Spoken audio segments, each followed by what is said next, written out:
আসসালামু আলাইকুম ওয়া রাহমাতুল্লাহি ওয়া বারাকাতুহু। সম্মানিত বন্ধুরা, কাছে এবং দূরে, দেশ থেকে প্রবাসী যারাই আজকের এই গুরুত্বপূর্ণ প্রোগ্রামটি দেখছেন, আলোচনার বৈঠকটি দেখছেন, সকলকে জানাচ্ছি আমি ইমরান মাহমুদের পক্ষ থেকে শুভেচ্ছা এবং অভিনন্দন। আশা করছি সকলে ভালো আছেন, সুস্থ আছেন। প্রায় অনেক বছর ধরেই আমাদের বাংলাদেশে বা বিভিন্ন দেশে তারাবির নামাজ নিয়ে ইখতিলাফ রয়েছে আলেমদের মধ্যে, ওলামাদের মধ্যে। সেই বিষয় নিয়ে আজকে আলোচনা করব এবং আজকে আমাদের আলোচ্য যে বিষয়, হযরত ওমর রাদিয়াল্লাহু তাআলা আনহু কত রাকাত নামাজের আদেশ করেছিলেন, 8 রাকাত নাকি 20 রাকাত, সেই বিষয়ে আলোচনা করব। এবং সেই বিষয়ে 8 রাকাতের পক্ষে যিনি আলোচনা করবেন, আপনাদের সকলের সুপরিচিত ব্যক্তি, বিশিষ্ট ডিবেটর ব্রাদার রাহুল হোসেন। এবং 20 রাকাতের পক্ষে যিনি আলোচনা করবেন, বাংলাদেশের অতি জনপ্রিয় একজন ব্যক্তি, শেখ মুফতি আলী হাসান ওসামা। আপনাদের দুজনকে আমার লাইভ স্ট্রিমে স্বাগত। এবং বাদবাকি দর্শক যারা দেখছেন, আপনাদের সকলকে অনুরোধ জানাবো যে আজকের এই গুরুত্বপূর্ণ প্রোগ্রামটি আপনারা শেয়ার করে অন্যকে দেখার জন্য সুযোগ করে দিবেন এবং আপনারা বেশি বেশি সাপোর্ট করবেন। প্রথমেই আমার প্রোগ্রামের কিছু নীতিমালা আপনাদেরকে জানিয়ে দিব। বিশেষ করে আমাদের আজকে প্রোগ্রামের যারা অতিথি, অবশ্যই তারা সেই নীতিমালাগুলো জানেন। তারপরও দর্শকদের উদ্দেশ্য করে আমি সেই নীতিমালাগুলো আপনাদেরকে একটু পড়ে শোনাবো। আপনি একটু আমার স্ক্রিনটা একটু লক্ষ্য করবেন প্লিজ। জি, আমি সরি, আমি একদম প্রথমেই যাচ্ছি। জি, আমাদের প্রোগ্রামের নীতিমালা, আলোচনার নীতিমালা বিষয়, হাদিস শাস্ত্রের আলোকে হযরত ওমর রাদিয়াল্লাহু তাআলা আনহু কত রাকাত তারাবির আদেশ করেছেন। অনুষ্ঠানটি সম্প্রচার হচ্ছে ব্রাদার রাহুল হোসেন এবং আলী হাসান ওসামার ফেসবুক পেজ থেকে। আলোচনার মধ্যে আমাদের একেবারেই রুলসের যে বিষয়, যে আলোচনার মধ্যে কোন রূপ বাধা প্রদান করা যাবে না। এক অতিথি অপরজনকে বাধা প্রদান করতে পারবে না। 4 নম্বর, বাধা প্রদান করলে 1 মিনিট সময় কেটে নেওয়া হবে। যিনি বাধা প্রদান করবে তার 1 মিনিট সময় কেটে দেওয়া হবে।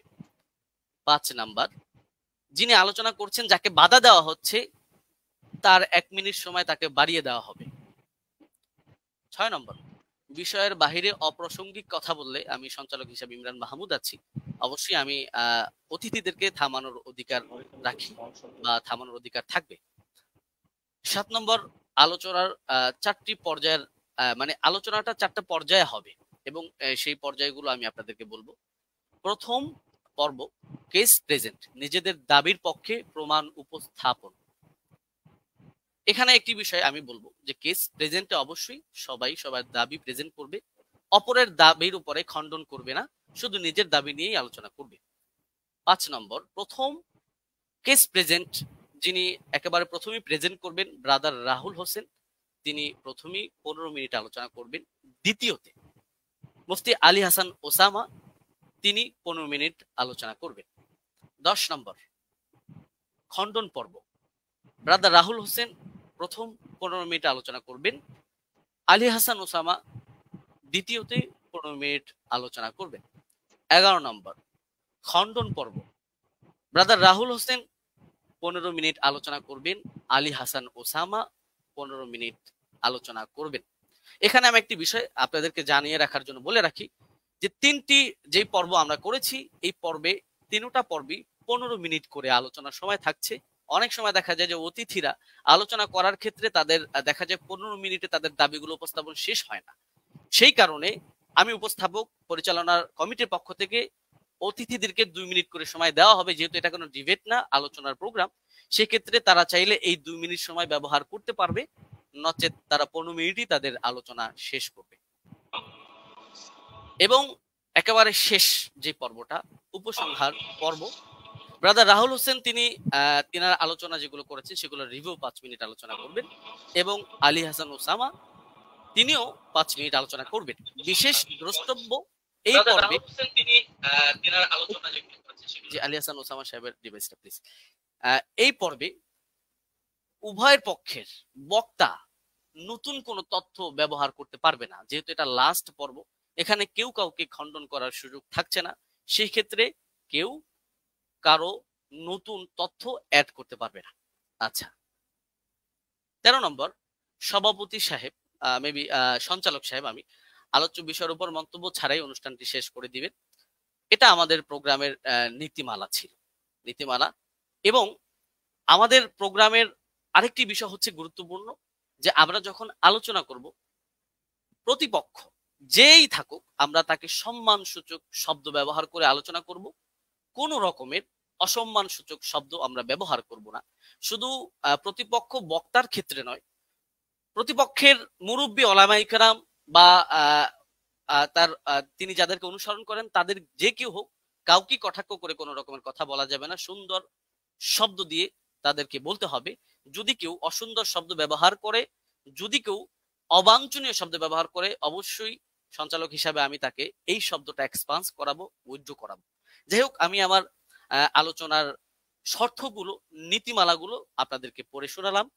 আমি আমার আলোচনার প্রোগ্রাম এখন স্টার্ট করছি, এবং স্টার্টের শুরুতেই কেস প্রেজেন্ট যিনি 8 রাকাতের পক্ষে স্টেট নিয়েছেন, ব্রাদার রাহুল হোসেন, আমি আপনার কাছে যাব এবং আমি আপনাকে দিয়ে শুরু করব, এবং আপনি আপনার আলোচনার জন্য সময় পাচ্ছেন 15 মিনিট। আপনি বললে আমি টাইমটা শুরু করে দিব। আচ্ছা, আমি স্লাইড শো করব। আমি একটা স্লাইড দেব আপনাকে, ওটাকে অ্যাপ্রুভ করতে হবে।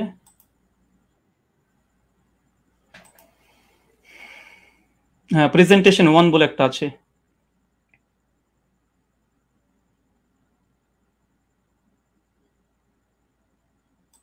হ্যাঁ, স্লাইডটা কি ঠিক আছে আপনার? হ্যাঁ, এটাই। ওকে, ঠিক আছে, আপনি বললে আমি টাইমটা আপনাকে শুরু করব। হ্যাঁ, এখন 7 মিনিট 40-42 সেকেন্ড চলছে। আপনি চাইলে আচ্ছা, আপনি শুরু করতে পারেন। জি, জি। আসসালামু আলাইকুম ওয়া রাহমাতুল্লাহি ওয়া বারাকাতুহু। আলহামদুলিল্লাহি রাব্বিল আলামিন ওয়াস সালাতু ওয়াস সালামু আলা রাসূলিহিল আমিন ওয়া আলা আলিহি ওয়া সাহবিহি আজমাইন, আম্মা বাদ। সম্মানিত দর্শক মণ্ডলী এবং আজকের সঞ্চালক সাহেব এবং আমার প্রতিপক্ষ হিসেবে যিনি আজকে এসেছেন, ওস্তাদ আলী হোসেন ওসামা, এবং যারা ভিউয়ার্স এখন এই মুহূর্তে দেখছেন তাদেরকে প্রথমেই প্রাথমিক পর্যায়ে সকলকে ঈদের শুভেচ্ছা জানাই। আজকে আপনারা দেখেছেন যে বিষয় আজকে আমাদের গুরুত্বপূর্ণ বিতর্কিত বিষয়ের আলোচ্য বিষয়, ওমর রাদিয়াল্লাহু তাআলা আনহু তিনি কত রাকাত তারাবি আদেশ করেছেন, 8 নাকি 20? এই আলোচনাটি হবে সম্পূর্ণ হাদিস শাস্ত্রের আলোকে। এই আলোচনাটি কেন? এই আলোচনা করার মূল কারণ বা মৌলিক কারণ হচ্ছে এটাই যে আহলে হাদিসদের উপরে একটা অভিযোগ আছে, প্রায় অভিযোগ করে থাকে যে আহলে হাদিসরা ওমর ইবনুল খাত্তাব রাদিয়াল্লাহু তাআলাকে মানে না, খুলাফা রাশিদিনকে মানে না। কারণ হিসেবে তারা পেশ করে যে ওমর বিন খাত্তাব তিনি 20 রাকাত তারাবির আদেশ করেছেন, অথচ আহলে হাদিসরা 8 রাকাত পরে মসজিদ থেকে পালিয়ে যায়। অনেকে এর জন্য এক ধাপ এগিয়ে আমাদেরকে বলে আমরা নাকি নামাজ চোর, আবার অনেকে এক ধাপ এগিয়ে তারা বলতেছে এইভাবে 8 রাকাত কোনো নামাজই নেই, 1284 হিজরির পূর্বে 8 রাকাত বলে কোনো আন্দোলন ছিল না। অনেক রকমের অভিযোগের স্তূপ আমাদের আহলুল হাদিসদের উপরে আছে। তাই আজকে এই আলোচনাটি খুব গুরুত্বপূর্ণ বিষয়, এবং আপনারা সকলে মনটা খোলা রেখে উদার রেখে আলোচনাটা শোনার চেষ্টা করবেন। আমরা কেউ একগোয়ামি কেউ আমরা করব না। তো চলুন আমাদের আলোচনার সূচনাতেই কয়েকটি বিষয়কে লক্ষ্য করতে হবে। প্রথম কথা যে খোলাফা রাশিদিন রাদিয়াল্লাহু তাআলা আনহু তাদের যে মানার কথা স্বয়ং আল্লাহ নবী আলাইহিস সালাম তিনি বলে গেছেন। সুনান তিরমিজি হাদিস নম্বর 2676 আল্লাহ বলছেন আমি দুনিয়া থেকে চলে যাওয়ার পরে তোমাদের মধ্যে অনেক ইখতিলাফুন কাসীরা, অনেক বড় বড় মতভেদ হবে। ফাআলাইকুম বিসুন্নতি ওয়া সুন্নাতি খুলাফা রাশিদিন, আর সেই সময় তোমরা আমার সুন্নাতকে আঁকড়ে ধরবে, এক, আর দুই সুন্নাতে খোলাফা রাশিদিন আর খলিফা যারা আছে তাদের সুন্নাতকে মেনে চলতে হবে। আর আমরা সকলে জানি ফারুক আজম ওমর ইবনুল খাত্তাব ইসলামের দ্বিতীয় খলিফা। আর এটা নিয়েই আমাদের দুই পক্ষেরই দাবি যে আসলে ওমর বিন খাত্তাব কত রাকাত তারাবি আদেশ করেছিলেন। চলুন এখানে 3 নম্বর বিষয়, আমরা অনেকে অবগত আছি যে আল্লাহ রাসূল আলাইহিস সালাম তিনি মাত্র 3 দিন তারাবি জামাত করেছিলেন, তারপর স্থগিত থেকে যায়। পরবর্তী সময়তে ওমর বিন খাত্তাব রাদিয়াল্লাহু তাআলা আনহু জামানাতে তিনি একদিন মসজিদ ভিজিট করে এসে দেখছেন যে মসজিদের মধ্যে মানুষ বিক্ষিপ্তভাবে নামাজে দাঁড়িয়ে আছে, নামাজ পড়ছে। এই কারণে ওমর বিন খাত্তাব রাদিয়াল্লাহু তাআলা আনহু উবাই বিন কাব, আপনার স্ক্রিনে দেখছেন সহিহ বুখারী হাদিস নম্বর 2010, এখানে উবাই বিন কাব রাদিয়াল্লাহু তাআলা আনহুকে তিনি তার নেতৃত্বে তিনি একটা তারাবির জামাত করে দিলেন। কিন্তু সহিহুল বুখারীর মধ্যে কত রাকাত এটা নেই, বরং জামাতের কথাটা এসেছে। এখন কত রাকাত এটা সহিহ বুখারীতে নেই, তার মানে কি হাদিস জগতে নেই? অবশ্যই আছে। চলুন কোথায় আছে আমরা একবার ঘুরে আসি। 8 রাকাতের পক্ষে হাদিস, আমাদের প্রথম হাদিস, এটা হচ্ছে মুয়াত্তা মালিক, আপনারা দেখতে পাচ্ছেন 251 নম্বর হাদিস, এবং বিভিন্ন প্রকাশনের ভিন্নতার কারণে হাদিস নাম্বার চেঞ্জ হয়ে যাবে। এখানে হাদিসটা পড়ার পূর্বে একটা কথা বলতে চাই, আজকে যে দলিল আমি পেশ করব ইনশাআল্লাহ সে দলিলের মধ্যে কোনো দুর্বলতা ইনশাআল্লাহ থাকবে না। জি, আমি ব্যক্তি রাহুলের ক্ষেত্রে অনেক দুর্বলতা থাকতে পারে, আরবি ইবারত অনেক ভুল হতে পারে, কিন্তু ইনশাআল্লাহ যে দলিল দেব একদম পূর্ণিমার রাতের সূর্যের মতো চমৎকার, একদম চকচকে, সূর্যের মতো চকচকে করবে, কোনো এখানে একটা কালিমা লেপন করার মতো ইনশাআল্লাহ আজকে এই দলিল উপর আক্রমণ কেউ করতে পারবে না। আর করলে আমরা আহলে হাদিসের পক্ষ থেকে আমি মজুদ আছি খণ্ডন করার জন্য ইনশাআল্লাহ। চলুন হাদিসের সনদ এবং মতন আমরা একবার দেখে আসি, এবং আপনারা দেখছেন এখানে বলছেন, দেখেন, আন হাদাসানা মালিক আন মুহাম্মদ বিন ইউসুফ আন সাইদ বিন ইয়াজিদ আন্নাহু কাল। এখানে সনদের প্রথম অংশ আমরা দেখে নিয়েছি। এরপর বলছে আমারা ওমর ইবনুল খাত্তাব উবাই বিন কাআবিন ও তামিম দারি। তারপরে বলছে আই ইয়াকুমু লিন্নাসি বিইহদা আশারাতা রাকা।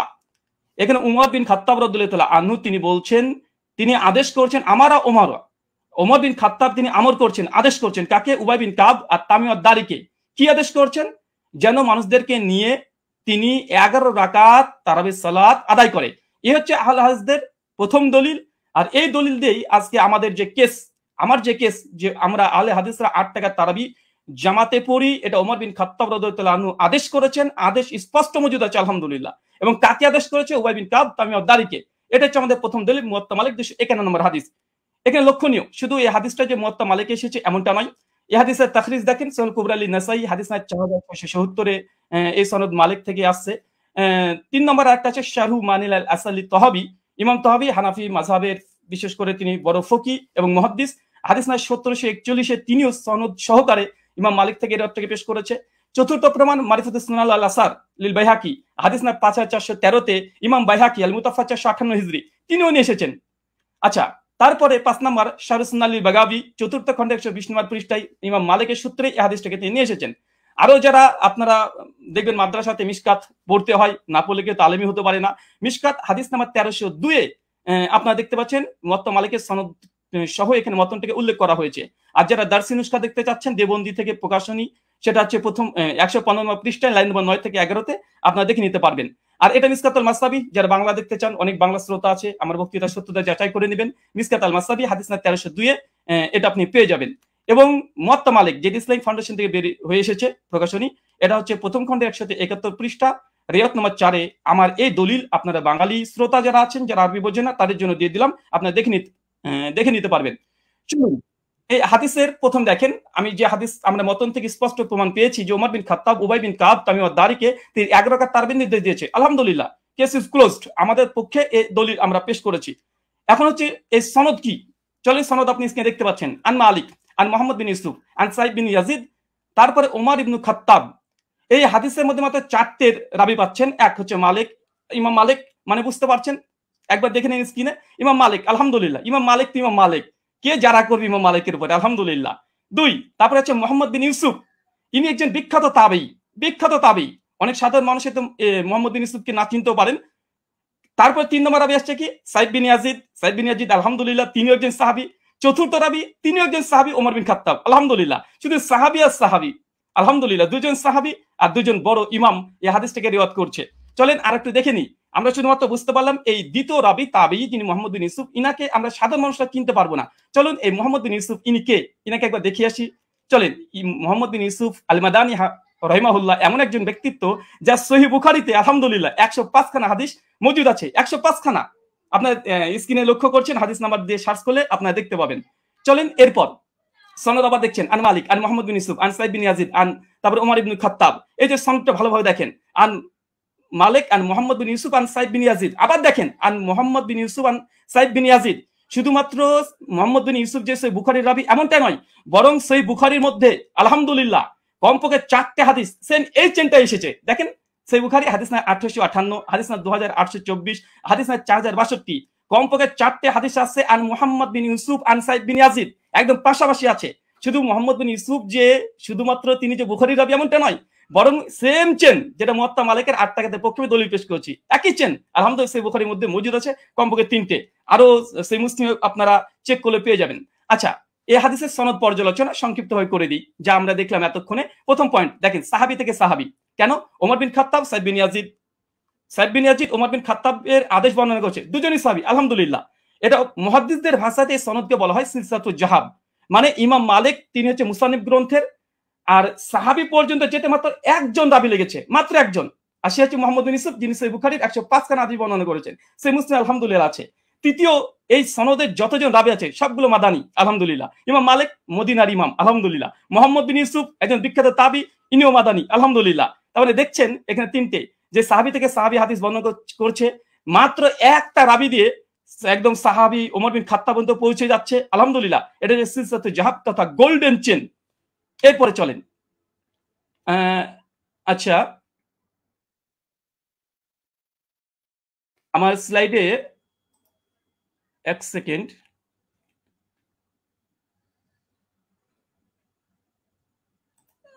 একটু থামতে হবে। আচ্ছা ঠিক আছে। আচ্ছা, আমরা হচ্ছে আমি এই কেসটা প্রেজেন্ট করলাম। এখন আলী হোসেন ওসামা হাফিজাহুল্লাহর কাছে আমার কিছু প্রশ্ন এই মুয়াত্তা মালিকের হাদিস নিয়ে। প্রথম প্রশ্ন, আলী হোসেন ওসামার কাছে 8খানা প্রশ্ন করব। প্রথম, ওমর ইবনুল খাত্তাব রাদিয়াল্লাহু তাআলা আনহু 20 রাকাত তারাবির নির্দেশ দিয়েছেন মর্মে এমন একটি সহিহ হাদিস উপস্থাপন করুন যেই সনদ হাদিস শাস্ত্রের আলোকে সহিহ হবে এবং মুত্তাসিল হবে, সনদে কোনো দুর্বল রাবী যেন না থাকে, আর সনদ যেন মাঝখান থেকে বিচ্ছিন্ন না হয়ে যায়, মানে কোনো ইনকেতা না থাকে। প্রশ্ন নম্বর 2, মুয়াত্তা মালিকের যে সনদ আমরা দেখিয়েছি, যেটা সিলসিলাতুল জাহাব মুহাদ্দিসদের পরিভাষা অনুযায়ী ওমর ইবনুল খাত্তাব রাদিয়াল্লাহু তাআলা আনহু 20 রাকাত তারাবির নির্দেশ দিয়েছে, পয়েন্ট টু বি নোটেড, 20 রাকাত নির্দেশ দিয়েছে মর্মে এমন একটি বর্ণনা পেশ করুন যার সনদ সিলসিলাতুল জাহাব এই মানে উত্তীর্ণ হয়েছে। প্রশ্ন নম্বর 3, মুয়াত্তা মালিকের বর্ণনায় সমস্ত রাবী হচ্ছে মাদানী এবং একজন রাবীর উপরে আলহামদুলিল্লাহ যারা নেই, কোনো অভিযোগ নেই। ওমর ইবনুল খাত্তাব রাদিয়াল্লাহু তাআলা আনহু 20 রাকাতের নির্দেশ দিয়েছেন মর্মে এমন একটি বর্ণনা পেশ করুন যার সনদে সমস্ত রাবী মাদানী এবং কোন রাবীর ব্রাদার প্লিজ একটু আমি আপনি কিন্তু 20 রাকাতের বিষয়ে কোশ্চেন করছেন, পরবর্তীতে কিন্তু এটা এখন কি আপনি কোশ্চেনগুলো করবেন নাকি পরবর্তীতে করবেন? আমি 8 রাকাত তারাবি, হ্যাঁ আমি প্রশ্ন কেস পেজে তো প্রশ্ন করা যায়, আমি তো তার হাদিস বা দলিল নিয়ে কোনো পর্যালোচনা করছি না। জি অবশ্যই। জি, মুয়াত্তা মালিকের যে বর্ণনা পেশ করেছি এটা সমস্ত কোন রাবীর পরে সামান্য পরিমাণে জারা নেই। আমি এখানে প্রশ্ন, ওমর ইবনুল খাত্তাব রাদিয়াল্লাহু তাআলা থেকে এমন একটি 20 রাকাতের তারাবির দলিল আপনি পেশ করবেন যেখানে সমস্ত রাবী যতজন থাকবে তার উপরে কোনো মানে দুর্বলতা থাকবে না, এমন একটা রিওয়ায়াত পেশ করবেন। প্রশ্ন নম্বর 4, মুয়াত্তা মালিকের 8 টাকাতে বর্ণনা সনদ বুখারী মুসলিমের শর্তেও সহিহ, প্রত্যেক রাবী বুখারী মুসলিমে, যেটা একটু আগে আপনাদেরকে আমি দেখিয়েছি। ঠিক ওমর ইবনুল খাত্তাব রাদিয়াল্লাহু তাআলা আনহু 20 রাকাত তারাবির নির্দেশ দিয়েছেন মর্মে এমন একটি বর্ণনা পেশ করুন যেটা বুখারী মুসলিমের শর্তে উত্তীর্ণ হয়েছে। প্রশ্ন নম্বর 5, মুয়াত্তা মালিকের ডজন ডজন ব্যাখ্যা গ্রন্থ পৃথিবীতে বিদ্যমান আছে। মুয়াত্তা মালিকের একজন গ্রহণযোগ্য মুহাদ্দিসের অভিমত পেশ করুন যিনি মুয়াত্তা মালিকের 8 রাকাত হাদিসের ব্যাখ্যায় এটাকে মুজতারিব বা ইজতিরাব আছে বলে প্রত্যাখ্যান করেছে। কেন আমরা দেখি যে দেওবন্দি ওলামারা এবং বেরলভী ওলামারা, বিশেষ করে হানাফি ওলামারা, তারা এই 8 টাকাতে এই দলিলকে তারা ইজতিরাব বা মুজতারিব বলে বাতিল করার চেষ্টা করে। এখানে আমার একটা প্রশ্ন থাকবে, মুয়াত্তা মালিকের অনেকগুলো ব্যাখ্যা গ্রন্থ আছে, একজন গ্রহণযোগ্য মুহাদ্দিসদের মত দেবেন যে এই হাদিসটাকে ইতিপূর্বে তারা ইজতিরাবের দাবি করে বাতিল করেছে। আব্দুল বার রাহিমাহুল্লাহর ওয়াহম নয় ইজতিরাব। আচ্ছা, প্রশ্ন নম্বর 6, দেওবন্দি মাদ্রাসা প্রতিষ্ঠা হবার আগে কিংবা 1284 হিজরির আগে এই হাদিসকে মুজতারিব বলেছেন এমন একজন মুহাদ্দিসের অভিমত পেশ করুন। প্রশ্ন নম্বর 7, সহিহ সনদে প্রমাণিত আছে উবাই বিন কাব রাদিয়াল্লাহু তাআলা আনহু তিনি এবং তামিম আদ-দারি তিনি 8 টাকা তারাবি পড়েছেন। আমার প্রশ্ন, ওমর রাদিয়াল্লাহু তাআলা যদি 20 টাকা তারাবি নির্দেশ দিয়ে থাকেন তাহলে উবাই বিন কাব এবং তামিম আদ-দারি কি ওমর ইবনুল খাত্তাব রাদিয়াল্লাহু তাআলার নির্দেশ অমান্য করেছেন? প্রশ্ন নম্বর 8, শাস্ত্রের আলোকে ইজতিরাবের সংজ্ঞা এবং শর্ত পেশ করবেন এবং সেই শর্ত অনুযায়ী এই হাদিসকে মুজতারিব প্রমাণ করার চেষ্টা করবেন। কারণ আমরা ইতিপূর্বে আপনাদের অনেককে দেখেছি যে বারবার আমাদের এই দলিলকে ইজতিরাব বলে বাতিল করে দেওয়ার চেষ্টা করা হয়। চলেন আমরা হাদিসের আবার প্রথম অংশে আপনাদেরকে আমরা নিয়ে যাব, যেখান থেকে আপনারা বুঝতে পারবেন। আমরা হাদিসটাকে আবার আপনাদেরকে দেখিয়ে দিই আপনাদের সুবিধার জন্য। আমাদের প্রথম যে দলিল আমরা পেশ করেছিলাম এই হচ্ছে মুয়াত্তা মালিকের হাদিস। আর এই মুয়াত্তা মালিকের হাদিস অনেকগুলো গ্রন্থে এসেছে, পরপর আপনাদেরকে আমি দেখিয়ে দিয়েছি, এখান থেকে অনেকগুলো গ্রন্থ থেকে দেখিয়ে দিয়েছি। আমি জাস্ট একটা দলিল আমি পেশ করেছি, আর এই একটা দলিলের উপরে আমি অটল থাকবো। এই একটা দলিলে, এই দলিল যতক্ষণ খণ্ডন না আসবে ততক্ষণ দ্বিতীয় দলিল দিয়ে এই আলোচনাকে আমি মাছের বাজার করতে চাই না। তাই এই সনদটাকে বারবার দেখবেন, আন মালিক আন মুহাম্মদ বিন ইউসুফ আন সাইদ বিন ইয়াজিদ, তারপর ওমর ইবনে খাত্তাব। মাত্র ইমাম মালিক তো ইমাম মালিক রাহিমাহুল্লাহ, আলহামদুলিল্লাহ। মুহাম্মদ বিন ইউসুফ তিনি একজন বিখ্যাত তাবী, যার 105খানা হাদিস আছে। আর সাইদ বিন ইয়াজিদ ইনিও স্বয়ং আল্লাহ রাসূলের সঙ্গে হজ করেছেন, যেটা সহিহ বুখারী 1858 প্রমাণিত পাওয়া যায়। আর ওমর ইবনে খাত্তাব। আমি জাস্ট এই একটা দলিলের উপরে আপনাদের সামনে উপস্থাপন করেছি, এবং হাদিসের শব্দ আমারা ওমর ইবনুল খাত্তাব, ওমর বিন খাত্তাব আদেশ দিয়েছেন, একদম আদেশ শব্দ মজুদ আছে। কাকে আদেশ দিয়েছেন? উবাই বিন কাবকে। আর কাকে? তামিম আদ-দারিকে। কত রাকাত? বিহিদা আশারাতা রাকা, 11 রাকাতের নির্দেশ দিয়েছে। স্পষ্টভাবে আমাদের এই দলিলে আমার যা কেস বা আমাদের আহলুল হাদিসদের যে দাবি, তার পক্ষে জাস্ট একটা দলিল, ইনশাআল্লাহ যদি সম্ভব হয় দলিলকে যদি খণ্ডন করে, ইনশাআল্লাহ তারপরে আমাদের দ্বিতীয় দলিল আমরা পেশ করব। কেননা আলোচনার মধ্যে অনেক বেশি দলিল দিয়ে গেলে, কারণ আমাদের আলোচনা যেহেতু এখানে পর্যালোচনা, এটা ডিবেট নয়। ডিবেট হলে আমি অনেক কিছু করতে পারতাম, কিন্তু আমি যেহেতু ওস্তাদজির সঙ্গে একমত হয়ে এসেছি, তাই আমি তেমন কিছু মানে অনেক কথাই বলার ইচ্ছা থাকলে আমি বলবো না এখানে, কারণ আমি শেখকে বা ওস্তাদকে আমি অনেক সম্মান দিই এবং ভালোবাসা তার প্রতি আমার অনেকগুলো আছে। আর এ থেকেই একটা হাদিস, আর এই হাদিস আমি শুধুমাত্র শেখের কাছে বুঝতে এসেছি, যেহেতু তিনি আমাকে বুঝাতে এসেছেন। আর পর্যালোচনা যেহেতু এটা ডিবেট নয়, তার জন্য আমার এই একটা হাদিস, যে দাবির পক্ষে আমরা আহলুল হাদিসরা 8 টাকা তারাবি পড়ি, এবং এই হাদিসের মান আমাদের নিকটে সহি, এবং আমাদের কাছ থেকে 8খানা প্রশ্ন আমরা উপস্থাপন করেছি 20 টাকাতের পক্ষে। এই 20 টাকাতের যদি এই প্রশ্নের জবাব যদি দিয়ে দেয়, আলহামদুলিল্লাহ আমি লিখিতভাবে, শুধু একটু না, ঘোষণা দিয়ে আমি ঘোষণা করে দেব যে জাস্ট আমি যে কথা বলেছি আমি কথার থেকে ফিরে আসছি। 8 টাকার তারাবি ওমর বিন খাত্তাব আদেশ দেয়নি, মূলত 20 টাকা দিয়েছে। আমি প্রত্যাবর্তন করব, আমি স্ট্রিমে ঘোষণা করলাম। এখনো 3টে পর্ব আছে এবং আমি এরপরে অটল থাকবো। জি, শুকরিয়া, জাযাকাল্লাহ খায়রান, বারাকাল্লাহ ফিকুম, ওয়ামা আলাইনা ইল্লাল বালাগ। জি ব্রাদার রাহুল হোসেন, আপনি শেষ করেছেন। প্লিজ একটু ইয়াটা ঠিক হবে। হ্যাঁ, আপনি শেষ করেছেন এবং আপনি 1 মিনিট আগে শেষ করেছেন, চাইলে আপনি 2 মিনিট ব্যবহার করতে পারতেন। যাই হোক, আমি চলে যাব যিনি 20 রাকাতের পক্ষে দলিল পেশ করবেন, আমাদের পরিচিত ব্যক্তি শেখ মুফতি আলী হাসান ওসামা। আমি আপনার কাছে যাব এবং আপনি বললে আমি টাইমটা শুরু করে দিব। আপনার টাইমটা আপনি বলবেন। জি, এখন 22 মিনিট 45 সেকেন্ড চলছে। আপনি মিউট আছেন।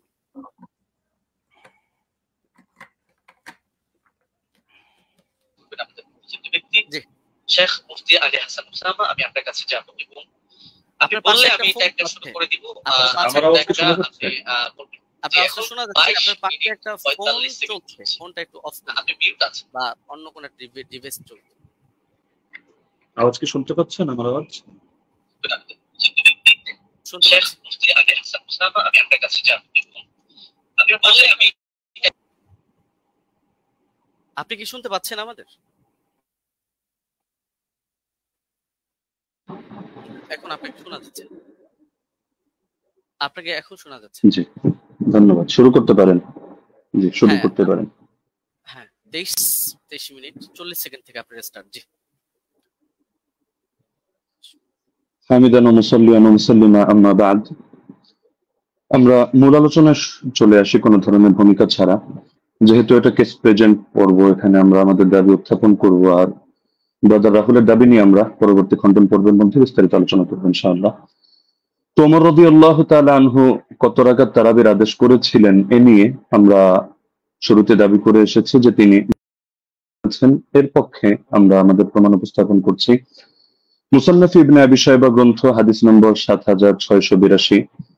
এতে সহিহ সনদের মধ্যে আছে হাদাসানা ওয়াকিউন আন মালিক ইবনে আনাস আন ইয়াহইয়া ইবনে সাঈদ أن عمر بن الخطاب رضي الله عنه أمر رجلا يصلي بهم 20 ركعة।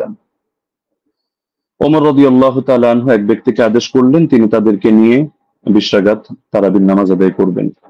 এই যে হাদিসটা, এই হাদিসের মধ্যে প্রতিটা রাওয়ী ওয়াকি ইবনুল জাররাহ, ইমাম মালিক ইবনে আনাস এবং ইয়াহইয়া ইবনে সাঈদ আল-কাত্তান, প্রত্যেকই হাদিস শাস্ত্রের এক একজন নক্ষত্র এবং ইমাম। তো সুতরাং এই হাদিসের রাওয়ীদেরকে নিয়ে এখানে কোনো বিতর্কের কোনো সুযোগ নেই, প্রত্যেকে নির্ভরযোগ্যতার মানে শতভাগ উত্তীর্ণ।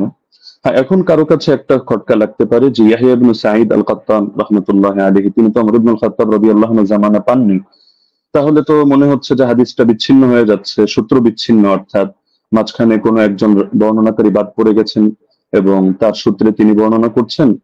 তো হাদিস যদি মুনকাতি হয় তাহলে তো এটা যায়িফ মনে হতে পারে অনেকের কাছে। তো আমরা যেহেতু আমাদের শিরোনামই হলো যে হাদিস শাস্ত্রের আলোকে আমাদের আজকের আলোচনা হবে, তো আমরা এখন শাস্ত্রীয় আলোচনায় চলে যাই।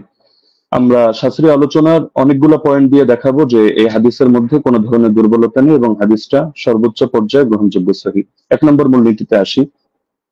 হাদিস শাস্ত্রের স্বীকৃত একটা মূলনীতি হলো, এটা ইমাম জাইনুদ্দিন ইরাকি রাহমাতুল্লাহি আলাইহি লম্বা চড়া করে আলোচনা করেছেন, তার সূত্রে ইমাম সুয়ুতী সহ হাদিস শাস্ত্রের অনেক ইমামরা এই পয়েন্টটা টেনেছেন।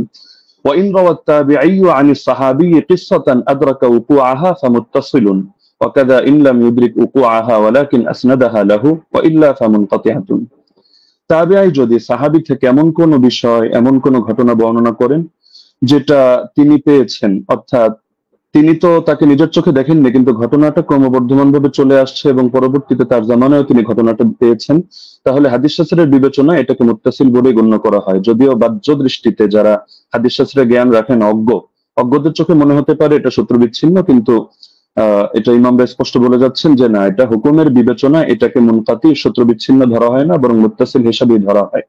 আর যদি তারা এভাবে না করেন, সেই ক্ষেত্রে এমন কোন ঘটনা বর্ণনা করলেন যেটা পরবর্তীতে আর এটা জারি থাকেনি, তারা এটা পায়নি, তাহলে সেই ক্ষেত্রে এটাকে মুনকাতি হিসাবে গণ্য করা হয়। ইমাম ইরাকি রাহমাতুল্লাহি আলাইহি স্পষ্ট ভাবে লেখেন যে ওয়াকাদ হাকা ইত্তিফাক আহলি তামিজ মিন আহলি হাদিস আলা যালিকা ইবনুল মাওয়াক। ইমাম ইবনুল মাওয়াক এই ব্যাপারে মুহাদ্দিসদের মধ্য থেকে যারা বিশ্লেষক তাদের ঐকমত্য বর্ণনা করেছেন। এটা তামহিদ প্রথম খণ্ড 26 নম্বর পৃষ্ঠায় আছে, উলুমুল হাদিস 26 নম্বর পৃষ্ঠায় আছে, 62 নম্বর পৃষ্ঠা, শারহুত তাফসিরা প্রথম খণ্ড 223, তাদরিবুর রাওয়ী প্রথম খণ্ড 249। যার কারণে শেখ সালেহ আল মুনাজ্জিদ, আল্লাহ তাআলা তাকে অতি দ্রুত কারামুক্তি করুন, সালাফিদের বড় শেখ, তিনি তার ইসলামকে ওয়েবসাইটের মধ্যে এই বিষয়ে মন্তব্য করেছেন। এটা প্রশ্ন নম্বর 82152 অধীনে আপনারা পেয়ে যাবেন। وبمجموع هذه الروايات يتبين أن ال20 ركعة كانت هي السنة الغالبة على التراويح في زمن عمر بن الخطاب رضي الله عنه، ومثل صلاة التراويح أمر مشهور يتناقله الجيل وعامة الناس، ورواية يزيد بن رومان ويحيى القطان يعتبر بهما وإن كان لم يدرك عمر، فإنهما ولا شك تلقياه عن مجموع الناس الذين أدركوهم، وذلك أمر لا يحتاج إلى رجل يسنده فإن المدينة كلها تسنده।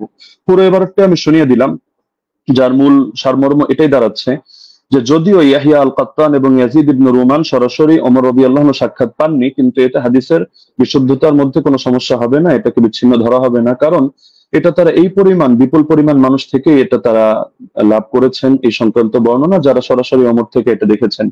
সুতরাং এখানে সুনির্দিষ্ট একজন ব্যক্তি লাগবে না যে এটার সনদ বয়ান করবে, বরং গোটা মদিনায় এর সনদ বয়ান করবে।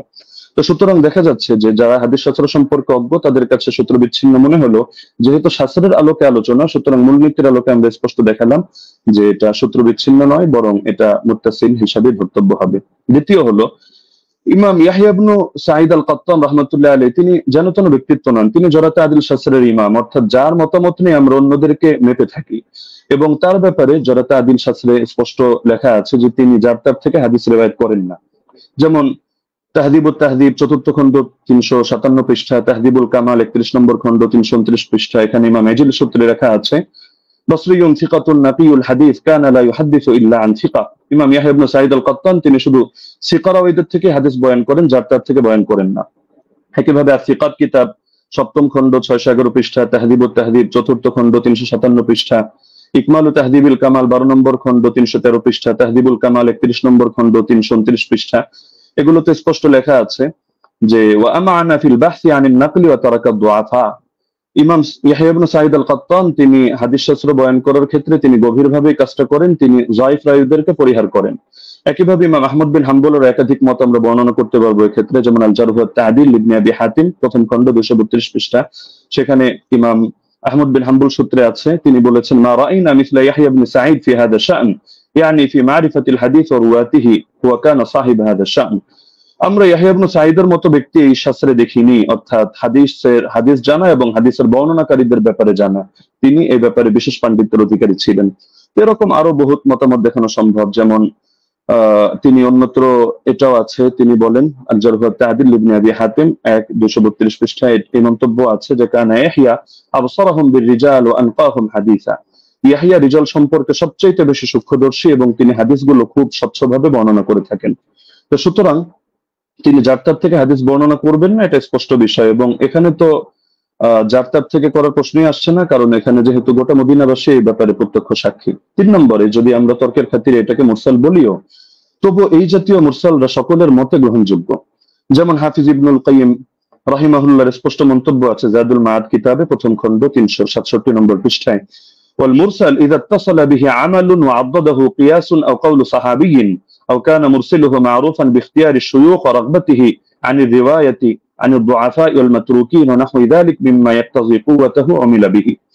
মুরসালের সঙ্গেও যদিও আমরা এটা মুরসাল বলছি না, তবে তর্কের খাতিরে যদি এটাকে মুরসাল ধরিও, সেই ক্ষেত্রে মন্তব্যটা উল্লেখ করছে যে মুরসালের সঙ্গে যদি আমল যুক্ত হয়, অর্থাৎ উম্মত এভাবে আমল করে, অথবা তিনি আরো পয়েন্ট আনলেন যে যদি এখানে মুরসালটা যার থেকে এসেছে, অর্থাৎ মুরসিল যিনি, তিনি যদি এ ব্যাপারে পরিচিত হন যে তিনি শায়খ খুব সুন্দরভাবে নির্বাচন করেন এবং বর্ণনা করার ক্ষেত্রে যায়ফ রাওয়ী, মাত্রক রাওয়ীদেরকে তিনি পরিহার করে চলেন, তাহলে সেই ক্ষেত্রে মুরসালের আলোকে আমল করা হবে। এবং এটা ফুকাহায়ে কেরামের নিকট গ্রহণযোগ্য মূলনীতি। আল ইহকাম ফি উসুলিল আহকাম আমিদের কিতাবের মধ্যে স্পষ্ট আছে যে জাতীয় মুরসাল এটা ফাকাবিলাহু আবু হানিফা ওয়া মালিক ওয়া আহমদ ইবনে হাম্বল ফি আশহারি রিওয়ায়াতাইন আনহু। ইমাম আবু হানিফা গ্রহণ করেন, ইমাম মালিক গ্রহণ করেন, ইমাম আহমদ বিন হাম্বলের একটা প্রসিদ্ধ মত যেটা তার আলোকে দেখা যায় তিনিও গ্রহণ করেন। ঈসা ইবনে আবান রাহিমাহুল্লাহ তিনি একটু ভাগ করেন, তিনি শুধু فصل عيسى بن أبان فقبل مراسيل الصحابة والتابعين وتابعي التابعين ومن هو من أئمة النقل مطلقا دون من عدا هؤلاء। তিনি সাহাবীদের মুরসাল গ্রহণ করেন, তাবেঈদেরটা করেন, তাবেঈদেরটা করেন, এবং যারা হাদিস শাস্ত্রের ইমাম তাদেরটা করেন, অন্যদেরটা করেন না। এটা মেনে নিলেও সমস্যা নেই, কারণ ইমাম ইয়াহইয়া আল কাত্তান তিনি হাদিস শাস্ত্রের ইমাম, তিনি যে ক্যাটাগরি বর্ণনা করেছেন এই ক্যাটাগরির মধ্যে আছেন। আর ইমাম শাফির মত প্রসিদ্ধ, এটা আল ইহকাম কিতাবের মধ্যে আছে, একইভাবে নুজহাতুন নাজার ফি তাওদীহ নুখবাতিল ফিকার সেখানেও আছে। ইমাম শাফি রাহমাতুল্লাহ আলাইহির বক্তব্যের মধ্যে স্পষ্ট দেখা যাচ্ছে যে তিনি বলেছেন যে মুরসাল যদি সাহাবীর মুরসাল হয় তাহলে তো গ্রহণযোগ্য, আর যদি এমন মুরসাল হয় আও মুরসালান قد اسنده غير مرسله او ارسله راو اخر يروي عن غير شيوخ الاول او عضده قول صحابي او قول اكثر اهل العلم او ان يكون المرسل قد عرف من حاله انه لا يرسل عمن فيه علة من جهالة أو غيرها كمراسيل ابن المسيب فهو مقبول وإلا فلا، ووافقه على ذلك أكثر أصحابه والقاضي أبو بكر وجماعة من الفقهاء। ইমাম শাফি রাহিমাহুল্লাহর মন্তব্য হচ্ছে যদি সাহাবীর মুরসাল না হয় এমন মুরসাল হয় যে মুরসালের সঙ্গে কিছু বিষয় যুক্ত থাকে, যেমন তিনি একটা উদাহরণ দিয়েছেন, যদি অধিকাংশ আহলে ইলমের বক্তব্য এর পক্ষে সমর্থন যোগায়, অর্থাৎ তারাও এই মতে পোষণ করেন, অথবা মুরসিলের গুণ হলো তিনি যাত্রার থেকে ইরসাল করেন না, বরং তিনি এমন কারো থেকে ইরসাল করা থেকে নিজেকে বিরত রাখেন যার মধ্যে কোনো দোষ আছে, সে মাঝহুলি হোক, সে অন্য কোনো দোষে দোষী হোক, যেমন ইমাম সাঈদ ইবনে মুসাইয়্যিব রাহমাতুল্লাহ আলাইহি, এগুলো তিনি গ্রহণ করে নেন। এটা আল ইহকাম আমিদি কিতাবের মধ্যে আছে। একইভাবে ইমাম নাবাবী তার আল মাজমু শারহুল মুহাদ্দাবের 6 নম্বর খণ্ড 206 নম্বর পৃষ্ঠায় এটা বলেছেন, ইহতাজ্জু শাফিঈ বিল মুরসাল ইযা তাদাদা بأربعة أحد أربعة أمور إما حديث المسند وإما مرسل من طريق آخر وإما قول صحابي وإما قول أكثر العلماء। তো সময় যেহেতু কম আমরা সব রেফারেন্স টানছি না, আরো কয়েকটা কিতাবের হাওয়ালা দিয়ে দিচ্ছি। উসুলুল বাজদাউই 171 নম্বর পৃষ্ঠা, আল মানসুর লিজারকাশি শারহুল উমদা ইবনে তাইমিয়া তাহযিবুস সুনান আবি দাউদ ইত্যাদি কিতাবের মধ্যে এই ব্যাপারে আলোচনা আছে। এবার আসি আমরা যদি সালাফি শায়খদের মূলনীতিও মেনে নিই, যেমন শায়খ আলবানী রাহিমাহুল্লাহকে এক্ষেত্রে আমরা উদাহরণ হিসেবে রাখতে পারি। তো শায়খ আলবানী রাহিমাহুল্লাহ প্রসিদ্ধ কিতাব সিলসিলাতুল আহাদিস সহিহা, এটা তো সকলের নিকটে পরিচিত। এখান থেকে 1422 নম্বর বর্ণনাটা আমি খুলে দেখার অনুরোধ করব, সেখানে দেখতে পাবেন আপনারা খুললে যে তিনি যে হাদিসটা বর্ণনা করেছেন একটা মুরসাল হাদিস, কিন্তু তিনি এটার ব্যাপারে মন্তব্য করছেন যে হাযা ইসনাদুল হাসান, এটা একটা হাসান সনদ, তবে ইল্লা আন্নাহু মুনকাতিউন বাইনা সুলাইমান ওয়া ইবনে আমরিন, তবে এটা সূত্র বিচ্ছিন্ন, মুনকাতি কার মাঝে, রাওয়ী সুলাইমান এবং রাওয়ী ইবনে আমরের মাঝে এখানে ইনকিতা আছে, সূত্র বিচ্ছিন্নতা আছে, কোন একজন বাদ পড়ে গেছে। তবে এটার পক্ষে এই তিনি একটা মুরসাল রিওয়ায়াত করে এর পক্ষে একটা যায়ফ হাদিস এনেছেন, যায়ফ রিওয়ায়াত, সেটা এনে তিনি মন্তব্য করছেন যে লাকিন্নাল হাদিসা বিমাজমু'ত তারিকাইন হাসানুন, এই দুটো যায়ফ মিলে এটা হাসান হয়ে গিয়েছে, অর্থাৎ একটা মুরসাল আর একটা যায়ফ তো মুরসালের পক্ষে তিনি জয়ীফ হাদিস পেয়েও এটাকে হাসান হিসাবে সাব্যস্ত করে ফেলেছেন এবং শেষে মন্তব্য করেছেন ফামিসলুহু ইউস্তাশহাদু বিহি, এ ধরনের বর্ণনা দ্বারা এটা দলিল প্রদান করা যায়। ফাল হাদিসু বিহি সহিহুন ইনশাআল্লাহু তাআলা, এর দ্বারা হাদিসটা সহিহ হিসাবে সাব্যস্ত হবে ইনশাআল্লাহু তাআলা। তো শায়খ আলবানী রাহিমাহুল্লাহ এক্ষেত্রে যে কাজটা করলেন, আমরা তো এর চেয়ে আরো মজবুত কাজ করলেন। তিনি একেবারে একটা জয়ীফ হাদিস এনে মুনকাতি একটা রিওয়ায়াতকে তিনি হাসান সনদ সাব্যস্ত করে হাদিসটাকে দলিলযোগ্য এবং সহিহ সাব্যস্ত করে ফেললেন। তো এ ব্যাপারে তো আর কোনো কিছু বলার অপেক্ষা রাখে না। তারপর চতুর্থ বিষয় হলো, সব ধারার ইমামগণই মেনে নিয়েছেন যে ওমর রাদিয়াল্লাহু আনহু বিশ্বাগার তারাবির আদেশ করেছেন। যেমন আমরা উদাহরণ হিসেবে ইমাম শাফিঈকে আনতে পারি 1 নম্বরে কিতাবুল 1 নম্বর খন্ড 167 পৃষ্ঠা, মুখতাসারুল মুজানি 34 নম্বর পৃষ্ঠা। তিনি স্পষ্ট বলেছেন ওয়া আহাব্বু ইলাইয়া 20 লিআন্নাহু রুইয়া আন ওমর, আমার নিকট বেশি অধিক পছন্দনীয় কারণ এটা ওমর থেকে বর্ণিত হয়েছে। ইমাম তিরমিজি রাহমাতুল্লাহি আলাইহি সুনানে তিরমিজি হাদিস নম্বর 806 দ্বিতীয় খন্ড 158 নম্বর পৃষ্ঠা এখানেও আছে وأكثر أهل العلم على ما روي عن عمر وعلي وغيرهما من أصحاب النبي صلى الله عليه وسلم 20 ركعة। অধিকাংশ আহলে ইলম এই মতে পোষণ করেন যে তারাবি 20 রাকাত। কেন? কারণ এটা ওমর থেকে, আলী থেকে এবং নবীর অন্যান্য সাহাবীদের থেকে রাদিয়াল্লাহু আনহুম বর্ণিত হয়েছে। শেখ বিন বাজ রাহমাতুল্লাহি আলাইহি সালাফিদের গ্রহণযোগ্য ব্যক্তিত্ব, আমরা মহব্বত করি। তিনি বলেন মাজমুউল ফাতাওয়া 11 নম্বর খন্ড 322 নম্বর পৃষ্ঠা ওয়া সাবাতা আনহুম আন্নাহুম সাল্লু বিআমরিহি 23। তাদের থেকে প্রমাণিত রয়েছে যে তারা ওমরের আদেশে তারা 23 রাকাত নামাজ আদায় করেছেন। শেখ সালেহ আল মুনাজ্জিদ তিনি বলেন যা আল আমরু আন ওমর আব্দুল খাত্তাব রাদিয়াল্লাহু আনহু বিসালাতিল 20 রাকাতান, ওমর রাদিয়াল্লাহু আনহু থেকে 20 রাকাতের ব্যাপারে আদেশ এসেছে। তো সালাফি শায়খ হয়েও তারা বিষয়টা মেনে নিয়েছেন। তো এর পক্ষে আরো কিছু প্রাসঙ্গিক বর্ণনা আছে যেটা শেখ সালেহ আল মুনাজ্জিদ তার islamqo.com এর মধ্যে অন্যান্য বর্ণনাগুলো এর পক্ষে প্রমাণ হিসেবে নিয়ে এসেছেন। সাইদ বিন ইয়াজিদের বর্ণনা, অন্যান্য বর্ণনা, সেটা আমরা আপাতত টানছি না, সেটা পরবর্তী আলোচনার মধ্যে আমরা আনবো। হ্যাঁ, লাস্ট যে পয়েন্টটা আমি বলবো যে আমরা তো স্পষ্টভাবে দেখালাম যে এর সনদের মধ্যেও দুর্বলতা নেই, মতনের মধ্যেও দুর্বলতা নেই। আর ইমামরা তো স্পষ্টভাবে বলে গিয়েছেন, যেমন খতিবে বাগদাদি রাহমাতুল্লাহি আলাইহি এবং হাফিজ ইবনুল কাইয়িম রাহিমাহুল্লাহ বলে গিয়েছেন, কোন হাদিসের উপর যদি উম্মতের আমল থাকে, আল ফাকিহ আল মুতাফাক্কি 1 নম্বর খন্ড 473 পৃষ্ঠা আর রূহ 21 নম্বর পৃষ্ঠা, তাহলে সেই হাদিসটা অবশ্যই গ্রহণযোগ্য হবে। এক্ষেত্রে আরো স্পষ্ট বক্তব্য আমরা ইমাম সুয়ুতিরটা উল্লেখ করি। তিনি তাদরিবুর রাওয়ী কিতাবের মধ্যে এনেছেন 34 নম্বর পৃষ্ঠা, ইহকামু লিল হাদিস বিসিহহা, হাদিসের ব্যাপারে সহিহ হওয়ার হুকুম দেওয়া হবে ইযা তালাক্কাহু আন-নাস বিল কবুল, যখন উম্মত সেটাকে কবুল করে নিবে এবং সেটা গ্রহণ করবে। ওয়া ইল্লাম ইয়াকুন লাহু ইসনাদুন সহিহ, এমনকি যদি তার সহিহ সনদ নাও থাকে তবুও হাদিসটা গ্রহণযোগ্য হবে। এমনকি হাফিজ ইবনে হাজার আসকালানী রাহমাতুল্লাহি আলাইহি আন-নুকাত আলা কিতাবি মুকদ্দিমাত ইবনে সালাহর মধ্যে স্পষ্ট এনেছেন।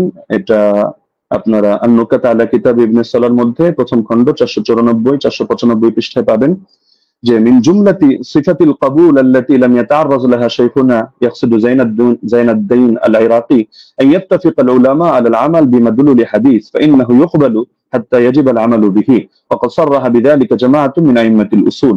হাদিস গ্রহণযোগ্য হয় যে সমস্ত গুণের কারণে, এর অন্যতম একটা গুণ হলো যে আলেমরা এই হাদিসের বক্তব্যের আলোকে আমল করার ব্যাপারে একমত হয়ে যান।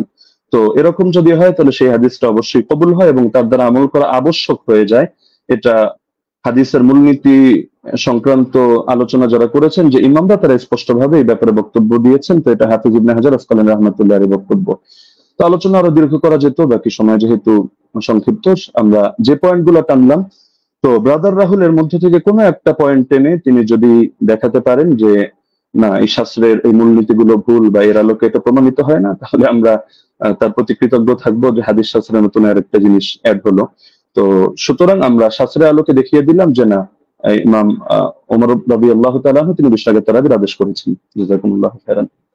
জি, আপনাকে অনেক অনেক ধন্যবাদ মুফতি আলী হাসান ওসামা, আপনি যথাসময় শেষ করেছেন। বাদ বাকি আমি এখানেও বলে দিই যে 10 সেকেন্ড আমাদের কস হয়েছে, 10 সেকেন্ড ওসামা সাহেব বেশি পেয়েছেন। বাদ বাকি আমাদের এটা নিয়ে কোনো সে নেই আশা করি। যাই হোক, আমরা এখন যাব খণ্ডন পর্বে, এবং খণ্ডন পর্বে প্রথম 15 মিনিট আলোচনা করবেন মুহতারাম ব্রাদার রাহুল হোসেন, এবং আমি আপনার কাছে যাব, আপনি বললে আমি আপনার টাইমটা শুরু করব। আপনি মিউট হয়ে আছেন। জি, একটা স্লাইড আমি পাঠিয়েছি, এটা শো করতে হবে।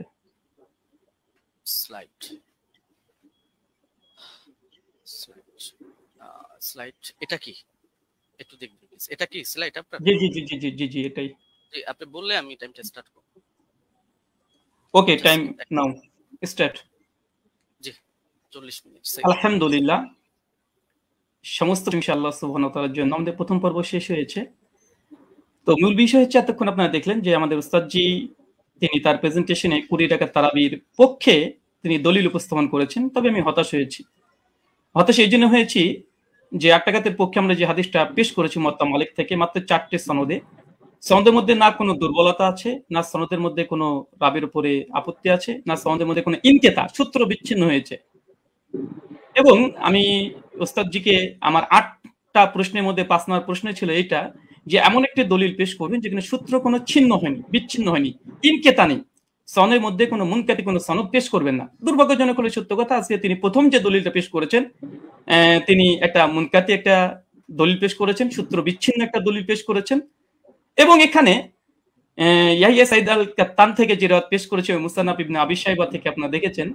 তো এখানে মুসান্নাফ ইবনে আবি শাইবাতে ইয়াহিয়া সাইদ আল কাত্তান তিনি দাবি করছেন বা বলছেন ইবনে ইয়াজিদ থেকে যে ওমর রাদিয়াল্লাহু তাআলা জামানায় 20 টাকা তারাবির আদেশ দিয়েছে। আমার প্রশ্ন আবারও 9 নম্বর প্রশ্ন একটা যোগ হয়ে গেল, কাকে আদেশ করেছে, কাকে নাম বলতে হবে। মুয়াত্তা মালিকের রিওয়ায়াতে পরিষ্কারভাবে আছে কাকে আদেশ করেছিলেন। 8 টাকাতের পক্ষে ওমর বিন খাত্তাব, সেটা হচ্ছে উবাই বিন কাব আর তামিম আদ-দারিকে। উস্তাদজি যে 20 রাকাতের আদেশের ওমর বিন খাত্তাব থেকে নিয়ে এসেছে, প্রথমটা সনদটা ইনকেতা আছে, সূত্র বিচ্ছিন্ন। ওমর বিন খাত্তাবের রাদিয়াল্লাহু তাআলা জামানা পর্যন্ত ইয়াহিয়া সাইদ আল কাত্তান তিনি পান নাই। আর দ্বিতীয়ত এই হাদিসের মধ্যে আমার দ্বিতীয় একটা প্রথম আর একটা প্রশ্ন যুক্ত হয়ে যায় যে এখানে কাকে নির্দেশ দিয়েছে, কোন সাহাবীকে, সাহাবীর নাম বলতে হবে। এই পয়েন্টটাকে নোট করে আমি রিবাটাল সেশনে উস্তাদজির কাছে জবাব আমি আশা করছি। আমি অবাক হয়েছি, দ্বিতীয় অবাক হচ্ছে এটা যে আমার উস্তাদজি তিনি হাদিসটা মুরসাল হকে অস্বীকার করলেন এবং তিনি সঙ্গে সঙ্গে কথা বললেন যারা মুরসাল বলে তারা নাকি জ্ঞান পাপী বা জ্ঞান অল্প স্বল্প বুদ্ধি যারা আছে তারাই নাকি এই হাদিসটাকে ইনকেতা বলে। চলেন এই হাদিসের প্রথমত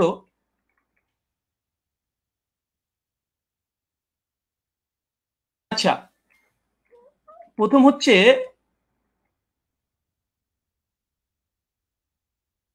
যে দলিলটা পেশ করেছেন মুনকাতি হাদিস, এই হাদিস নাকি মুরসাল তিনি অস্বীকার করেছেন, ইনকারের সনদ বিচ্ছিন্ন। অথচ আমরা দেখছি দেখেন এটা হচ্ছে আসরুস সুনান, আল্লামা নিমবি হানাফি তার একটি কিতাব, তার আসরুস সুনানের 779 নম্বর হাদিসে দেখেন ইয়াহিয়া সাইদ থেকে ওই রিওয়ায়াতটা এসেছে যেটা উস্তাদ জি মুসান্নাফ ইবনে আবি শাইবা থেকে পড়েছেন। হাদিসটা নিয়ে আসার পরে বলছে ও ইসনাদহু মুরসাল, তিনি পরিষ্কার দাবি করছেন যে এই সনদ হচ্ছে ইনকেতা ঘটেছে, সনদের মধ্যে বিচ্ছিন্ন ঘটেছে। ইয়াহিয়া সাইদ আল কাত্তান রাহিমাহুল্লাহ তিনি ওমর বিন খাত্তাবের জামানা পাই নাই, আর তিনি এটাকে পুরোটাকে অস্বীকার করে দিলেন। আমি এটা খুব আশ্চর্য হয়েছি। তারপরে যদিও তিনি এখানে কবিন শব্দটা লিখে দিয়েছেন যে যদিও মুরসাল সূত্র বিচ্ছিন্ন তবে নাকি শক্তিশালী। আর একটা প্রশ্ন যুক্ত হয়ে গেল, উস্তাদজিকে বলবো হাদিস সহিহ হওয়ার জন্য কয়টা শর্ত। সমস্ত মুসলিম উম্মার ইজমা আছে হাদিস সহিহ হওয়ার জন্য 5টা শর্ত, এবং প্রথম যে শর্ত সেটা হচ্ছে সনদ মানে একদম মুত্তাসিল হতে হবে, সনদের মধ্যে কোনো যেন বিচ্ছিন্নতা না ঘটে, কোনো ইনকেতা না ঘটে, সূত্র যেন বিচ্ছিন্ন না হয়। এর যে হাদিস সহিহ হওয়ার জন্য এটা হচ্ছে ইজমাই শর্ত। সে হানাফি বলেন, আহলে হাদিস, শাফি, মালিকি যেই বলেন, সমস্ত উম্মত একমত হাদিস 5টা শর্তে সহিহ হয়। প্রথম শর্ত হচ্ছে ইত্তেসাল হতে হবে, মুত্তাসিল হতে হবে, সনদ যেন একদম কোনো মাঝখান থেকে চেঞ্জ যেন ব্রেক না করে। অবাক হলাম তিনি এই হাদিস একটা মুরসাল হাদিস তিনি নিজে প্রথমে স্বীকার করে নিয়েছেন কয়েকবার, আবারও স্বীকার করতেও যাচ্ছেন না। অথচ এখানে আসরুস সুনানে আল্লামা নিমবি হানাফি রাহিমাহুল্লাহ তিনি পরিষ্কার দাবি করে নিয়েছেন এই হাদিসের মধ্যে ইনকেতা ঘটেছে, এটা মুরসাল হাদিস, সূত্র বিচ্ছিন্ন হাদিস, তবে কওয়িন, তবে সনদের যে রাবিগুলো আছে এরা শক্তিশালী। হাদিস সহিহ হওয়ার জন্য যেহেতু রিজাল শাস্ত্রের আলোকে এবং হাদিস শাস্ত্রের আলোকে আমাদের দলিল উপস্থাপন করতে হবে। তো হাদিস সহিহ হওয়ার জন্য ওস্তাদ দেখেছি আমার জানার জন্য প্রশ্ন, বিনয়ের সঙ্গে প্রশ্ন, মানে মুত্তাসিল হওয়া এটা শর্ত কি, শর্ত একটু জানাবেন 5টা শর্তের মধ্যে। আর এই সনদের মধ্যে যে মুত্তাসিল, এই সনদের মধ্যে বিচ্ছিন্নতা ঘটেনি, এটা প্রমাণ পেশ করবেন। চলুন এই দেখেন ইয়াহিয়া সাইদ আল আনসারীর এই বর্ণনাকে বাংলাদেশের জগৎ বিখ্যাত আমাদের আলী হোসেন ওসামা জিরো উস্তাদ জি হবে আমার জানা মতে, না হলেও রুহানি উস্তাদ হবে। দলিল ও নামাজের মাসাল এই বইটা মোটামুটি 4 জন আলেম মিলে লিখেছে, এক মৌলানা তামিদুল মাওলা, আব্দুল মালিক সাহেব, আব্দুল মতিন সাহেব এবং আবু আকাস মৌলানা, 4 জন মিলে বইটাকে রচনা করেছে। এই তারাবির মাসালাতে 410 নম্বর এবং 411 নম্বর পৃষ্ঠাতে এই দলিলটা নিয়ে এসেছে। নিয়ে আসার পরে এই দলিলটাকে সামনে রেখে তিনি বলছেন যে মুসানাফের এই দলিলটা, এই বর্ণনাটির সনদ সহি, তবে ইয়াহিয়া সাইদ যেহেতু হযরত ওমরের যুগ পাননি, আবার কার কাছ থেকে শুনেছেন তাও বলেনি, এই কারণে এটিকে মুনকাতি সূত্র বিচ্ছিন্ন বলা হয়। তার মানে আমাদের 4 জন সহ লেখা দলিল সহ নামাজের মাসাল এ বইটা, মানে আমরা 5 জনের মত পেয়ে গেলাম মোটামুটি, যে হানাফি ভাইদের এবং দেওবন্দীদের ঘটনারই এই সনদকে মুনকাতি সূত্র বিচ্ছিন্নটা স্বীকার করে নিয়েছে। যদি এরা যদি মূর্খ হয়, আল্লাহু আলম বিসব, হতে পারে, আমি এখানে কোনো কমেন্ট করব না। তারপরে তিনি ওসামা ওস্তাদজি তিনি যে কথাগুলো বলেছেন, টেনে হিসড়ে হাদিসটাকে আবার মানে হাসান করার চেষ্টা করছে। তো মূল কথা, সনদের মধ্যে বিচ্ছিন্নতা ঘটেছে এবং হাদিসটার মধ্যে ইনকেতা ঘটেছে। আর বারবার ওস্তাদজি বলছে হাদিসটা মুরসাল। আসলে হাদিসটা মুরসাল না, মুনকাতে। কারণ এই হাদিসটা মুরসাল হলে নবীর দিকে নিসবত হতো, যখন নবীর দিকে নিসবত না, এটা ওমরের দিকে নিসবত হয়েছে, যে ওমর আদেশ করেছে। তা হাদিসটা মুরসাল নাই, বরং এখানে ইনকেতা বলাটাই বেশি যৌক্তিক, মুনকাতি এই হাদিস। তার জন্য এখানে আরেকটা পয়েন্ট দেখে নিন। মুনকাতে হাদিসের ব্যাপারে ওস্তাদজি অনেকগুলোই দলিল উপস্থাপন করলেন এবং বিভিন্ন আলেমদের ফতোয়া তিনি নকল করে বোঝানোর চেষ্টা করছিলেন বারবার, যে দেখেন মুনকাতে হাদিসকে অনেকে হাদিসে বা মুরসাল হাদিসকে অনেকেই সহিহ বলার চেষ্টা করছে, এমনকি শেখ আলবানিও বলার চেষ্টা করেছে, তিনি দলিল উপস্থাপন করেছেন। দেখেন, এটা তাইসুল মুস্তাহুল হাদিস, এটা হানাফি আলেম সকলেই মানে, এটা বাংলাদেশ থেকে কওমি ঘরানার তারাই ছাপিয়েছে বইটা, রকমারিতে অ্যাভেলেবেল পেয়ে যাবেন। এখানে দেখেন মুনকাতে হাদিসের উদাহরণ একটা দেওয়ার পরে বলছে মুনকাতে হাদিসের হুকুম কি, বলছে উলামায়ে কেরাম এ বিষয়ে একমত, মানে ইজমা দাবি করছে। বিলুপ্ত রাবি অবস্থা অজ্ঞতা থাকার কারণে মুনকাতে হাদিস জয়ীফ হিসেবে গণ্য। এখানে একটা সংক্ষিপ্ত সাধারণ শ্রোতার জন্য বলি যে ইয়াহিয়া সাইদ আল কাত্তান তার ওমর বিন খাত্তাবের জামানায় পায়নি। ওমর বিন খাত্তাবের মৃত্যুর প্রায় 40 থেকে 50 বছর পর এই রাবি জন্মগ্রহণ করেছে। ওমর বিন খাত্তাব জামানায় পায়নি। তিনি কিভাবে বলে দিলেন যে ওমরের জামানাতে অমুক ব্যক্তি, আবার নাম উল্লেখ নেই যে কাকে নির্দেশ দিয়েছে, নাম উল্লেখ নেই হাদিসে, যে 20 টাকাতের আদেশ করেছে। এখন যদি কেউ দাবি করে যে পাকিস্তানি আমলে ব্রিটিশদের সঙ্গে অমুক ব্যক্তি এবিসি ও দালালি করেছে, আজকের যুগের কোনো মানুষ যদি দাবি করে দেয়, হয়তো তার যুগও আমি পাইনি, পাকিস্তানি আমল আমি পাইনি, যে দাবি করে দেয়, এ দাবিটা কেমন যৌক্তিক হতে পারে? ঠিক এই হাদিসের সঙ্গে সেটাই ঘটেছে। যিনি বর্ণনা করছেন ওনার সঙ্গে ওমর বিন খাত্তাবের জামানায় তিনি পাননি। ওমর বিন খাত্তাবের মৃত্যুর প্রায় 40 থেকে 50 বছর পর এই ব্যক্তি জন্মগ্রহণ করা হচ্ছে। আর মুনকাতে হাদিসের, এটা মুস্তালাহুল হাদিসের স্পষ্ট দলিল এখানে বিদ্যমান যে মুনকাতে হাদিস এটা জয়ীফ হয়। আচ্ছা, এরপর একটা দেখেন মুরসাল হাদিস বিষয়েও এই মুস্তালাহুল হাদিসের মধ্যে আসছে পরিষ্কারভাবে। কি বলছে দেখেন, উসুলবিদের দৃষ্টিতে মুরসাল এর অর্থ ব্যাপক। তাদের নিকটে প্রতিটি মুনকাতি রিওয়ায়াত মুরসাল, মানে এটা ইস্তাহালি হিসাবে অনেকেই মুনকাতিকে মুরসাল ব্যবহার করে ইস্তাহাল হিসাবে, কিন্তু হুকুম হিসাবে নয়।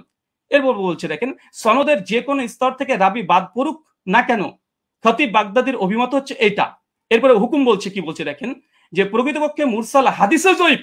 যদি উস্তাদজি এটা অস্বীকার করতেন না, এটা মুনকাতে হাদিস না, এটা মুরসাল হাদিস, যদি অস্বীকার করে দিয়েছিলেন, তাদের ঘর থেকে দেখা হচ্ছে হাদিসটা তারা মুনকাতে স্বীকার করে নিয়েছে। দৈশ নামাজের মাসালাতে মুনকাতে স্বীকার করেছে, আর আসারুস সুন্নাতে নিমবি তিনি মুরসাল স্বীকার করে নিয়েছেন। আচ্ছা, তারপরেও যদি ওসমান সাহেব বারবার এটাকে মুরসাল এটা অস্বীকার করেও এটা নিয়েই বারবার আলোচনা করে মুরসাল হাদিসের ব্যাপারে হুকুম কি দিচ্ছে দেখেন, যে প্রকৃতপক্ষে মুরসাল হাদিসের জয়ীফ এবং বর্জনীয়, পরিষ্কার। আচ্ছা চলেন, এটা সহিহ মুসলিম মুকদ্দমা উঠে দেখবেন, এটা ইসলামিক সেন্টার থেকে ছাপানো, আরবিটাও আপনারা ভালোভাবে পড়তে পারবেন। এবং এখানে ইমাম মুসলিম রাহিমাহুল্লাহ তিনি পরিষ্কার মুরসাল হাদিসের একটা বাব কায়েম করেছে। বাব কায়েম করার পরে ইমাম মুসলিম সহিহ মুসলিম রচনার পূর্বে মুকদ্দমা শুধু উসুল হাদিস দিয়ে তিনি একদম পালাতে রেখেছেন। তার মধ্যে মুরসাল আলোচনা করতে গিয়ে তিনি বলছেন যে মুরসাল রিওয়ায়াত হাদিস সময়ের ব্যাপারে আমাদের মুহাদ্দিসদের, মানে মুহাদ্দিসগণের কেরামের অভিমত হচ্ছে মুরসাল হাদিস হুজ্জাত দলিল হিসেবে পরিগণিত হবে না। মানে কোন হাদিসের সনদের মধ্যে যদি বিচ্ছিন্ন ঘটে, যেটা আমাদের উস্তাদ যে আজকে দলিল পেশ করেছে, তাহলে সেটা কোনোভাবে হিসেবে গ্রহণযোগ্য নয়। সর্বশেষে বলছে ফলে তা মুরসাল হওয়ার সম্ভাবনায় আমাদের নিকটে হুজ্জত বা দলিল হিসেবে পরিগণিত হবে না। এবং ইমাম মুসলিম রাহিমাহুল্লাহ তিনি বলছেন মুরসাল হাদিস হোক, সনদ যদি বিচ্ছিন্ন ঘটে যায়, এই হাদিস সহিহ নয়, এটা বর্জনীয়, এটা যায়িফ, এটা মারদুদ। এবং হাদিস সহিহ অর্জনের যে 5টা শর্ত, ইজমা আছে, এরপরে ইজমা দাবি করলাম, ইজমা আছে। প্রথম শর্ত হচ্ছে যে মুত্তাসিল হতে হবে। আচ্ছা, এখানে দেখেন উনি আলবানী রাহিমাহুল্লাহর এই সুলাইমান আর তাউসের একটা রিওয়ায়াত নিয়ে এসে বলছেন যে আলবানী দেখো তোমাদের ঘরে আলবানী একটা মুরসাল হাদিসকে হুজ্জাত গ্রহণ করে নিয়েছে। আমি একই টিট ফর ট্যাট দিয়ে দিলাম উস্তাদজিকে যে দেখেন আপনাদের দলিল নামাজের মাসালে বইয়ে আহলে হাদিসদের একটা দলিল খণ্ডন করতে গিয়ে এখানে মৌলানা আব্দুল মালিক সাহেব, আব্দুল মতিন সাহেব এবং তামহিদুল মাওলা সাহেব আরো 4 জন বড় বড় বিজ্ঞ ওলামা তারা কি বলছে, এই হিসাবে সুলাইমান ও তাউসের মাঝে আরেকটি বিচ্ছিন্নতা সৃষ্টি হয়েছে, মানে সূত্র বিচ্ছিন্ন হয়েছে, যার কারণে হাদিসটা হাসান মানে সহিহ তদুর কিবা হাসান হওয়া দুষ্কর হয়ে পড়েছে। এটা আমাদের দেওবন্দি বাংলাদেশি ওলামা মাশায়েখ যারা আছেন, বিশেষ করে কওমি ঘরানার, তাদের যারা লিখেছে ওটা একদম সকলে মাথার ওপরে তারা। তা আলবানি যেমন দলিল দিয়েছিল, আমি পাল্টা একটা দলিল দিয়ে দিলাম। আচ্ছা এই হচ্ছে। আচ্ছা এখানে আরেকটা দলিল তিনি যেহেতু ইয়াহি সাইদ আল আনসারি থেকে একটা হাদিস মাত্র দিয়েছে, তবে বিন বাজ রাহিমাহুল্লাহ ফতোয়া পড়তে গিয়ে তিনি আরেকটা রিওয়ায়াত পেশ করেছেন, সেটা হচ্ছে ইয়াজিদ বিন রোমান থেকে। দেখেন 2 নম্বর যে দলিলটা দিয়েছে একই অবস্থা, ইয়াজিদ বিন রোমানের দলিলটাও এটাও ইনকেতা, সনদ বিচ্ছিন্ন হয়েছে। এবং আমার চ্যালেঞ্জ ছিল উস্তাদজিকে বা আমার অনুরোধ ছিল যে উস্তাদজি এমন একটা দলিল পেশ করবেন যার মধ্যে কোনো বিচ্ছিন্নতা ঘটেনি, কোনো ইরসাল হয়নি, এবং এমন একটা হাদিস পেশ করলেন যে হাদিসে কাকে যে আদেশ করা হয়েছে তার নাম উল্লেখ নেই, অথচ মুয়াত্তা মালিক আলহামদুলিল্লাহ সনদের মধ্যে কোনো ইরসাল নেই, ইনকেতা ঘটেনি, সনদের মধ্যে কোনো রাবির উপরে জাররা পরিমাণে কোনো জারা নেই, সনদে কোন ব্যক্তিকে কোন সাহাবী ওমর বিন খাত্তাব 8 টাকা তারাবির আদেশ করেছে সেটাও মজুদ আছে আলহামদুলিল্লাহ। কিন্তু আমাদের উস্তাদজি 15 মিনিট সময় নিয়ে তিনি মাত্র একটা দলিল পেশ করেছেন বিন বাজের ফতোয়াতে এই ইয়াজিদ বিন রোমানের এর অর্থে চলে এসেছে। এটা একই অবস্থা। কি বলছেন দেখেন, দৈশ নামাজের মাসালাতেই বলছে, কি বলছে, এটিও একজন তাবিজ সাক্ষ্য মুহাদ্দিসগণের পরিভাষা অনুযায়ী বা এটাকে মুনকাতি মুরসাল বলা হয়, কারণ ইয়াজিদ ইবনে রোমান হযরত ওমরের যুগ পাননি, একই সমস্যা, এটাকে যঈফ বলা উচিত নয়। তারপরে মাসলাকে হানাফির নিকটে যেহেতু মুরসাল হাদিস হুজ্জাত, যঈফ হাদিস হুজ্জাত, ফজিলতের ক্ষেত্রে যঈফ হাদিস হুজ্জাত, তার মানে এখান থেকে বোঝা গেল যে আহলে হাদিসরা যে দলিল পেশ করেছে আলহামদুলিল্লাহ এর মধ্যে কোনো বিচ্ছিন্নতা নেই। আমাদের হানাফি ভাইদের পক্ষ থেকে যে দলিলটা আমরা পেয়েছি প্রথম পর্বেই, কারণ প্রথম দলিল মানে মজবুত দলিল দেয় মানুষ, প্রথম যেটা দেয় সেটা মজবুতই দেয়, কিন্তু দুর্ভাগ্য সনদের মধ্যে বিচ্ছিন্নতা ঘটে গেছে, সনদের মধ্যে ইনকেতা ঘটে গেছে, মাকড়সার জালের মতো দুর্বল একটা সনদ দিয়ে এটাকে আজকে দাবি হিসাবে দলিল পেশ করা, ওস্তাদজির কাছে আমি বিষয়টা একটু কেমন ভাবে মনে হচ্ছে, যেটা কেমন ঘটে গেল যে প্রথম সনদেই এরকম একটা ঘটনা ঘটে যাবে। আচ্ছা 2 নম্বর, আমার উস্তাদজি জাস্ট 2টো দলিলই পেশ করেছে তার প্রেজেন্টেশনে, 2টো দলিল এখানে আমি খণ্ডন করেছি। তাছাড়া তিনি আদার্স যে কথা না তিনি তেমন কোনো কথা বলেনি, 2টো হাদিস নিয়ে আর মুনকাতে হাদিস হুজ্জাত বা মুরসাল হাদিস হুজ্জাত তিনি এই বিষয়ে পরে কথা বলতে চেয়েছেন।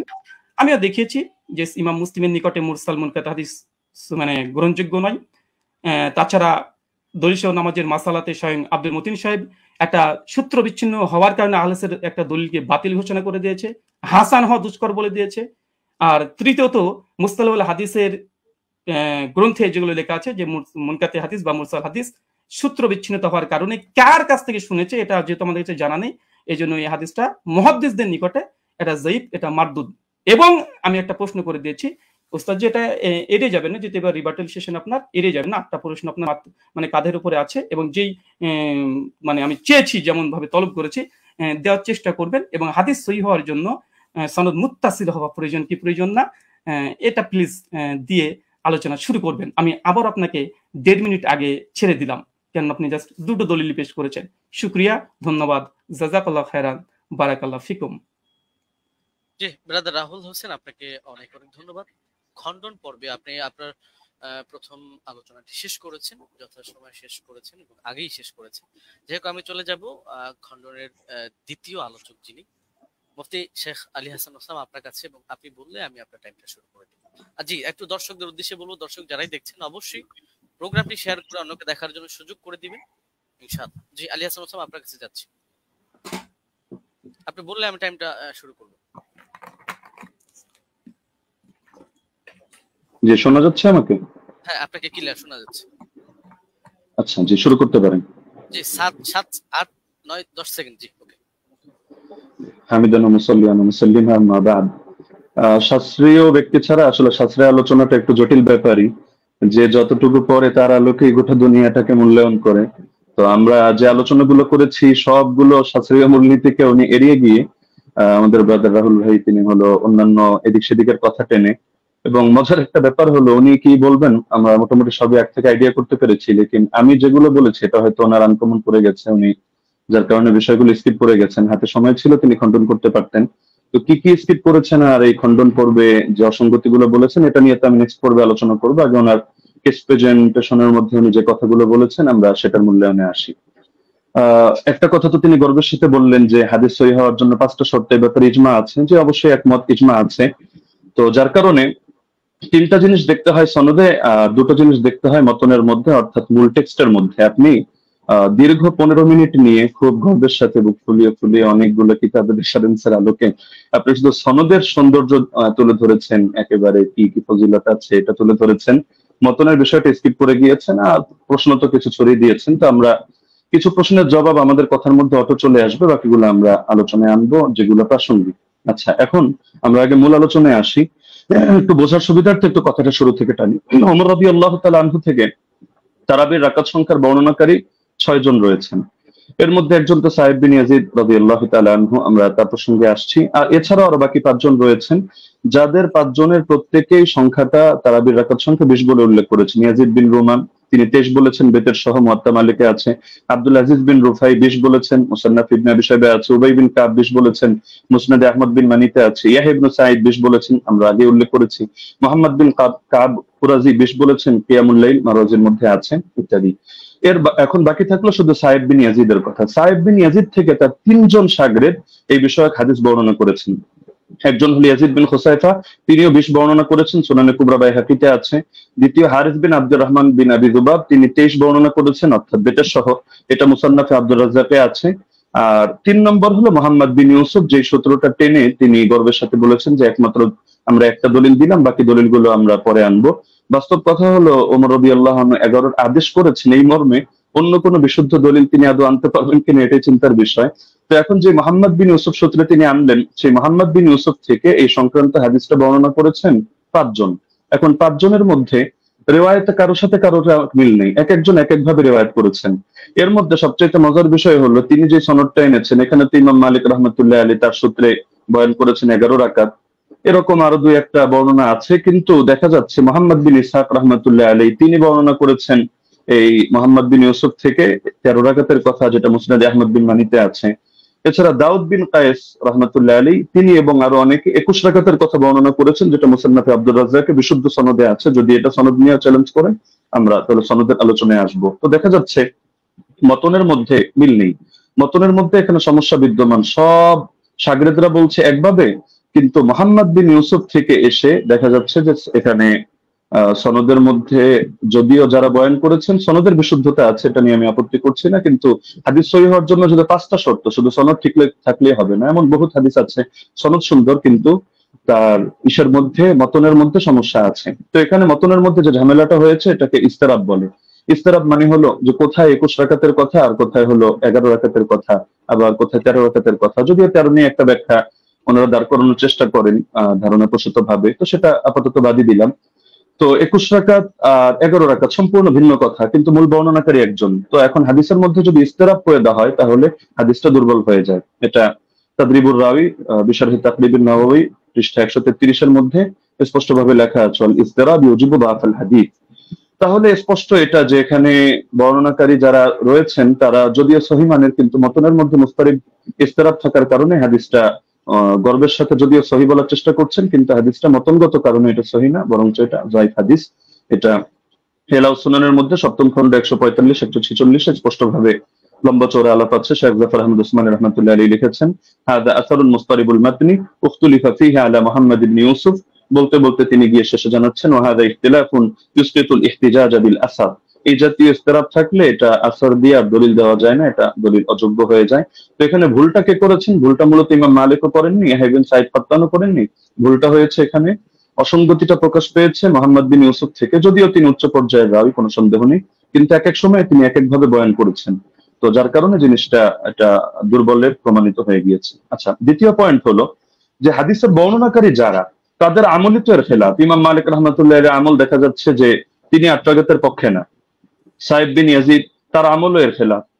একইভাবে যাকে আদেশ করেছেন বলে তিনি উল্লেখ করলেন যে দুজনের নামের মধ্যে উবাই বিন কাব রয়েছে। উবাই বিন কাবের ব্যাপারেও আছে যে না, তার আমলের খেলাফ। ইমাম মালিক রহমাতুল্লাহ আলী প্রসঙ্গে লম্বচর আলোচনা করা যাবে তার মাযহাবের সরাসরি তার শাগিরদের রেফারেন্স দিয়ে।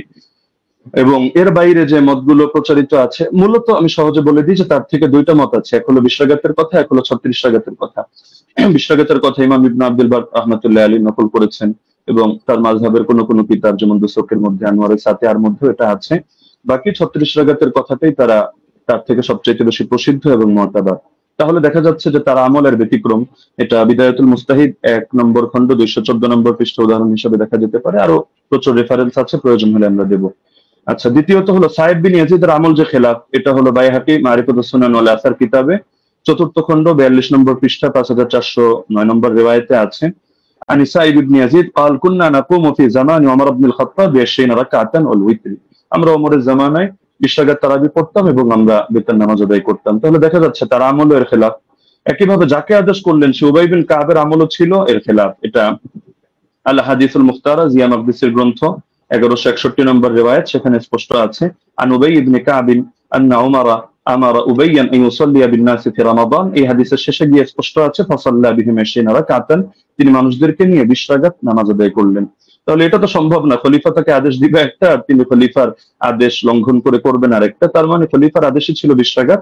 তবে এটা মুহাম্মদ বিন ইউসুফ বলতে গিয়ে একাধিক জায়গায় এক এক রকম বলেছেন, এক জায়গায় তার থেকে কখনো 11 রাকাতের কথা এসেছে। আচ্ছা, মুসান্নাফে আব্দুর রাজ্জাক গ্রন্থের মধ্যে উবাই বিন কাবের এই রিওয়ায়াত আছে 7730 নম্বর হাদিস। সেখানেও দেখা যাচ্ছে যে আন্না উমর জামাআ আন-নাস ফি রমাদান আলা উবাই ইবনে কাব ওয়া আলা তামিম আদ-দারি আলা 21 রাকাতান। ওমর রাদিয়াল্লাহু আনহু উবাই বিন কাব এবং তামিম দারিকে মানুষকে নামাজ পড়ানোর দায়িত্ব দিয়েছেন 11 রাকাত 21 রাকাত। তাহলে এখানেও দেখা যাচ্ছে যে দাবিগুলো মিলছে না। তো এই জিনিসটা ব্রাদার রাহুল মানুক বা না মানুক ইমাম ইবনে তাইমিয়া রাহিমাহুল্লাহ মেনে নিয়েছেন। সাবাতা আন উবাই ইবনে কাব কানা ইয়াকুমু বিন নাস 20 রাকাতান ফি কিয়াম রমাদান ওয়া ইউতিরু বিসালাত। এটা প্রমাণিত যে উবাই বিন কাব রাদিয়াল্লাহু আনহু তিনি মানুষদেরকে নিয়ে রমাদানুল মুবারাকের তারাবিতে 20 রাকাত নামাজ পড়তেন এবং 3 রাকাত বিতর আদায় করতেন। তাহলে ইমাম ইবনে তাইমিয়া রাহিমাহুল্লাহর বক্তব্য দ্বারা স্পষ্ট হয়ে যাচ্ছে। তো একটা মূলনীতি হলো, যদি বর্ণনাকারীর আমল তার বর্ণনার খেলাফ হয় তাহলে এর দ্বারা বোঝা যায় যে বর্ণনাটি আসলে এতে দুর্বলতা রয়ে গিয়েছে। আমলুর রাওয়ি আও ফাতওয়াহু বিখিলাফিল হাদিস আল্লাযী রাওয়াহু ইসকিতুল ইহতিজাজ বিল হাদিস। এটা আমরা যেহেতু সময় কম, আমরা শুধু রেফারেন্স গুলো দিয়ে দিচ্ছি, আপনারা ক্রস চেক দিয়ে নিতে পারেন। কাশফুল আসরার 3 নম্বর খণ্ড 63 পৃষ্ঠা, উসুলুস সারাখসি 2 নম্বর খণ্ড 5 নম্বর পৃষ্ঠা, আল কাফি 3 নম্বর খণ্ড 1354 পৃষ্ঠা, আল ফুসুল ফিল উসুল 3 নম্বর খণ্ড 203 নম্বর পৃষ্ঠা, আত তাকরীর ওয়া তাহবিব 2 নম্বর খণ্ড 266 পৃষ্ঠা, আত তাওবীহ 2 নম্বর খণ্ড 25 নম্বর পৃষ্ঠা, ফাওয়াতিহুর রাহমুদ 2 163, কাওয়াইদ ফি উলুমিল হাদিস 202 নম্বর পৃষ্ঠা, শারহুল মানাব 661, আল বাহরুল মুহিত 3 নম্বর খণ্ড 246 পৃষ্ঠা, আল ইহকাম লিল আমিদি 2 নম্বর খণ্ড 165 নম্বর পৃষ্ঠা। এমনকি গায়রে মুকাল্লিদ আলেম শেখ ইব্রাহিম শিয়ালকোটি রাহিমাহুল্লাহ তিনিও এটা স্পষ্ট স্বীকার করেছেন ইনারাতুল মাসাবি গ্রন্থে, যেটা তারাবি শীর্ষক 29 নম্বর পৃষ্ঠায়।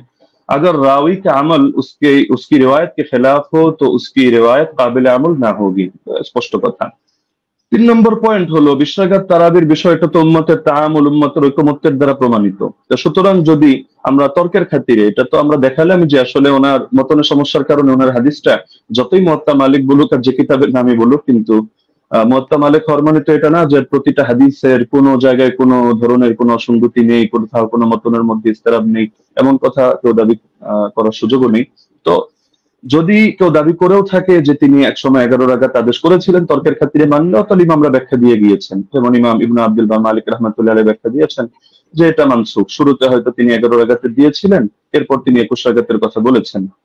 এটা আল ইস্তিযকার 2 নম্বর খণ্ড 68 নম্বর পৃষ্ঠায় আছে। একইভাবে ইমাম বাজি রাহিমাহুল্লাহ তার মন্তব্য একই, আল মুনতাকা 2 নম্বর খণ্ড 208 নম্বর পৃষ্ঠা। ইমাম আদাউই, ইমাম ইবনে হাবিব তারাও বলে গিয়েছেন, যেটা হাশিয়াতুল আদাউই আলা কিফায়াতুত তালিব 1 নম্বর খণ্ড 353 নম্বর পৃষ্ঠার মধ্যে বিদ্যমান আছে। মজার বিষয় হলো এই কারণেই ব্রাদার রাহুল যে মত পোষণ করুক না কেন, 4 মাযহাবের কেউই 8 রাকাত সুন্নাত হওয়ার ফতোয়া প্রদান করেননি। তো যার কারণে 4 মাযহাবের 4 ইমাম যখন আপনারা 20 রাকাতের মতামত দিচ্ছেন, বিশেষ করে ইমাম মালিক থেকে 2টা মত আছে, 20 আছে 36 আছে, লেকিন এটা তো স্পষ্ট 8-এর কথা কেউ বলছেন না। এবং 8-এর নামে যেটা চালানো হয় সালাফি ভাইরা কেউ কেউ চালায়, তো সেটা প্রমাণিত না। কেন প্রমাণিত না এটা যদি চ্যালেঞ্জ করে আমরা 19 রেফারেন্স টানলে জবাবে আসবো। না হলে শুধু শুধু জবাব দিয়ে সময় বাড়িয়ে লাভ নেই। তো মূলনীতি হলো ইমাম ইবনে রাজব হাম্বলি রাহমাতুল্লাহ আলাইহি লিখেছেন তার ফাদলুল ইলমি সালাফ আলা ইলমিল খালাফ পৃষ্ঠা 83 এর মধ্যে فأما ما اتفق على تركه فلا يجوز العمل به لأنهم ما تركوه إلا على علم أنه لا يعمل به। ইমামরা যদি একমত হয়ে যায় যে হাদিসটা এটা তরক করা হচ্ছে, অর্থাৎ তারা কেউ এর আগে ফতোয়া দিচ্ছেন না, আমল করছেন না, তাহলে সেটা আসলে মজবুত থাকে না এবং তার মধ্যে বিভিন্ন দুর্বলতা তৈরি হয়ে যায়, সেটা দলিলযোগ্য হয় না। কারণ এটাকেও সাদ বলে। সাদ কখনো সনদের দ্বারাও হয়, কখনো মতনের দ্বারাও হয়। তিনি তার কিতাব শারহুল আলী তিরমিজির মধ্যে 2 নম্বর খণ্ড 624 নম্বর পৃষ্ঠা, এই কিতাবগুলোর নাম তো অবশ্যই ব্রাদার রাহুল শোনার কথা, এই পৃষ্ঠাগুলো পড়েছেন কিনা আমি জানি না, না হলে আপনি প্রয়োজনে এগুলো চেক দিয়ে আপনি মন্তব্য করতে পারেন। যে তিনি লিখেছেন ওমা হুয়া শাদুল মাতনি কাল আহাদিস আল্লাতী সাহহাতিল আহাদিস বিখিলাফিহা ওয়া আজমাআত আইম্মাতুল উলামা আলাল কওলি বিগাইরিহা। যে হাদিসের ক্ষেত্রে দেখা যাচ্ছে যে উম্মতের আলেমদের মধ্যে যারা ইমাম তারা এর বিপরীত ফতোয়া দিচ্ছেন, সেই ক্ষেত্রে সেই হাদিসের মতনকে শাদ হিসাবে বিবেচনা করা হয়। অর্থাৎ শাদ যদি কোনো হাদিসের মতনকে বলা হয় তাও সেটা সহি থাকে না। তাহলে দেখা যাচ্ছে যে যদি উনি পয়েন্ট বলেছেন অনেকগুলো এবং গর্বের সাথে বলেছেন, কিন্তু সবগুলো মিলে উনি সনদের আলোচনায় সীমাবদ্ধ থেকেছেন, মতনের আলোচনায় আসেননি। আমরা মতন থেকে কয়েকটা পয়েন্ট দেখালাম, আরো অনেক পয়েন্ট দেখানো সম্ভব, যে উনি যে হাদিসটা দেখিয়েছেন এটা মুস্তারিদ একটা হাদিস। আচ্ছা, এখন প্রাসঙ্গিক ভাবে কয়েকটা আলোচনা করে ফেলি যেহেতু হালকা সময় বাকি আছে। তিনি মুরসাল না মুনকাতি এটা নিয়ে একটু জ্ঞান দেওয়ার চেষ্টা করেছেন, যে এটাকে আমি কেন মুরসাল বললাম, মুনকাতি বলা উচিত ছিল। আসলে কোন জায়গায় কোন শব্দ ব্যবহার হবে এটা পরিভাষাগুলো একটু বিস্তরভাবে পড়া লাগে। শুধু একটা তাফসীর মুস্তালাহুল হাদিস পড়েই ইমাম আর ফকি হয়ে গেলে তো মুশকিল ব্যাপার। যেমন আমি আপনাকে প্রসিদ্ধ কিতাব যেটা আপনারা পড়েন নুকাত আলা মুকাদ্দিমাত ইবনে সালাহ 1 নম্বর খণ্ড 447 পৃষ্ঠা দেখবেন, একইভাবে আল ইবহাজ 2 নম্বর খণ্ড 339 পৃষ্ঠা দেখবেন, এবং শারহে মুসলিমের মধ্যে নববীও বলেছেন যে আম্মাল মুরসাল فهو عند الفقهاء والأصوليين والخطيب البغدادي وجماعة من المحدثين من قطع إسناده على أي وجه كان انقطاعه فهو عندهم بمعنى المنقطع।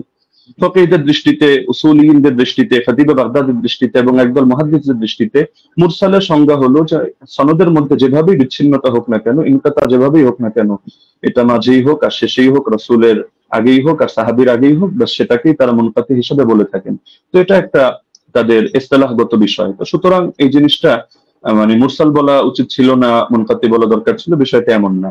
আচ্ছা, উনি যে নিমাউই রাহিমাহুল্লাহর হাওয়ালা দিলেন আথার সুনান থেকে, উনি আরবি যেহেতু পড়তে পারেন টুকটাক, উনি তো এটা দেখার কথা যে ইমাম নিমাউই রাহিমাহুল্লাহ তিনি শুধু এতটুকুই বলেন নাই যে হাযা মুরসালুন কাওয়ি, যে হাদিসটা মুরসাল, হাদিস শক্তিশালী, বরং যেই মূলনীতিটা আমরা এনেছি ইমাম ইরাকির হাওয়ালায়, যে তাবেঈ যদি সাহাবীর থেকে কোনো ঘটনা বয়ান করে যেটা তার জামানায় জারি ছিল, তাহলে সেটাকে বাহ্যিকভাবে মুরসাল ধরা হলেও কিন্তু হুকুমের বিবেচনায় মুত্তাসিল ধরা হয়।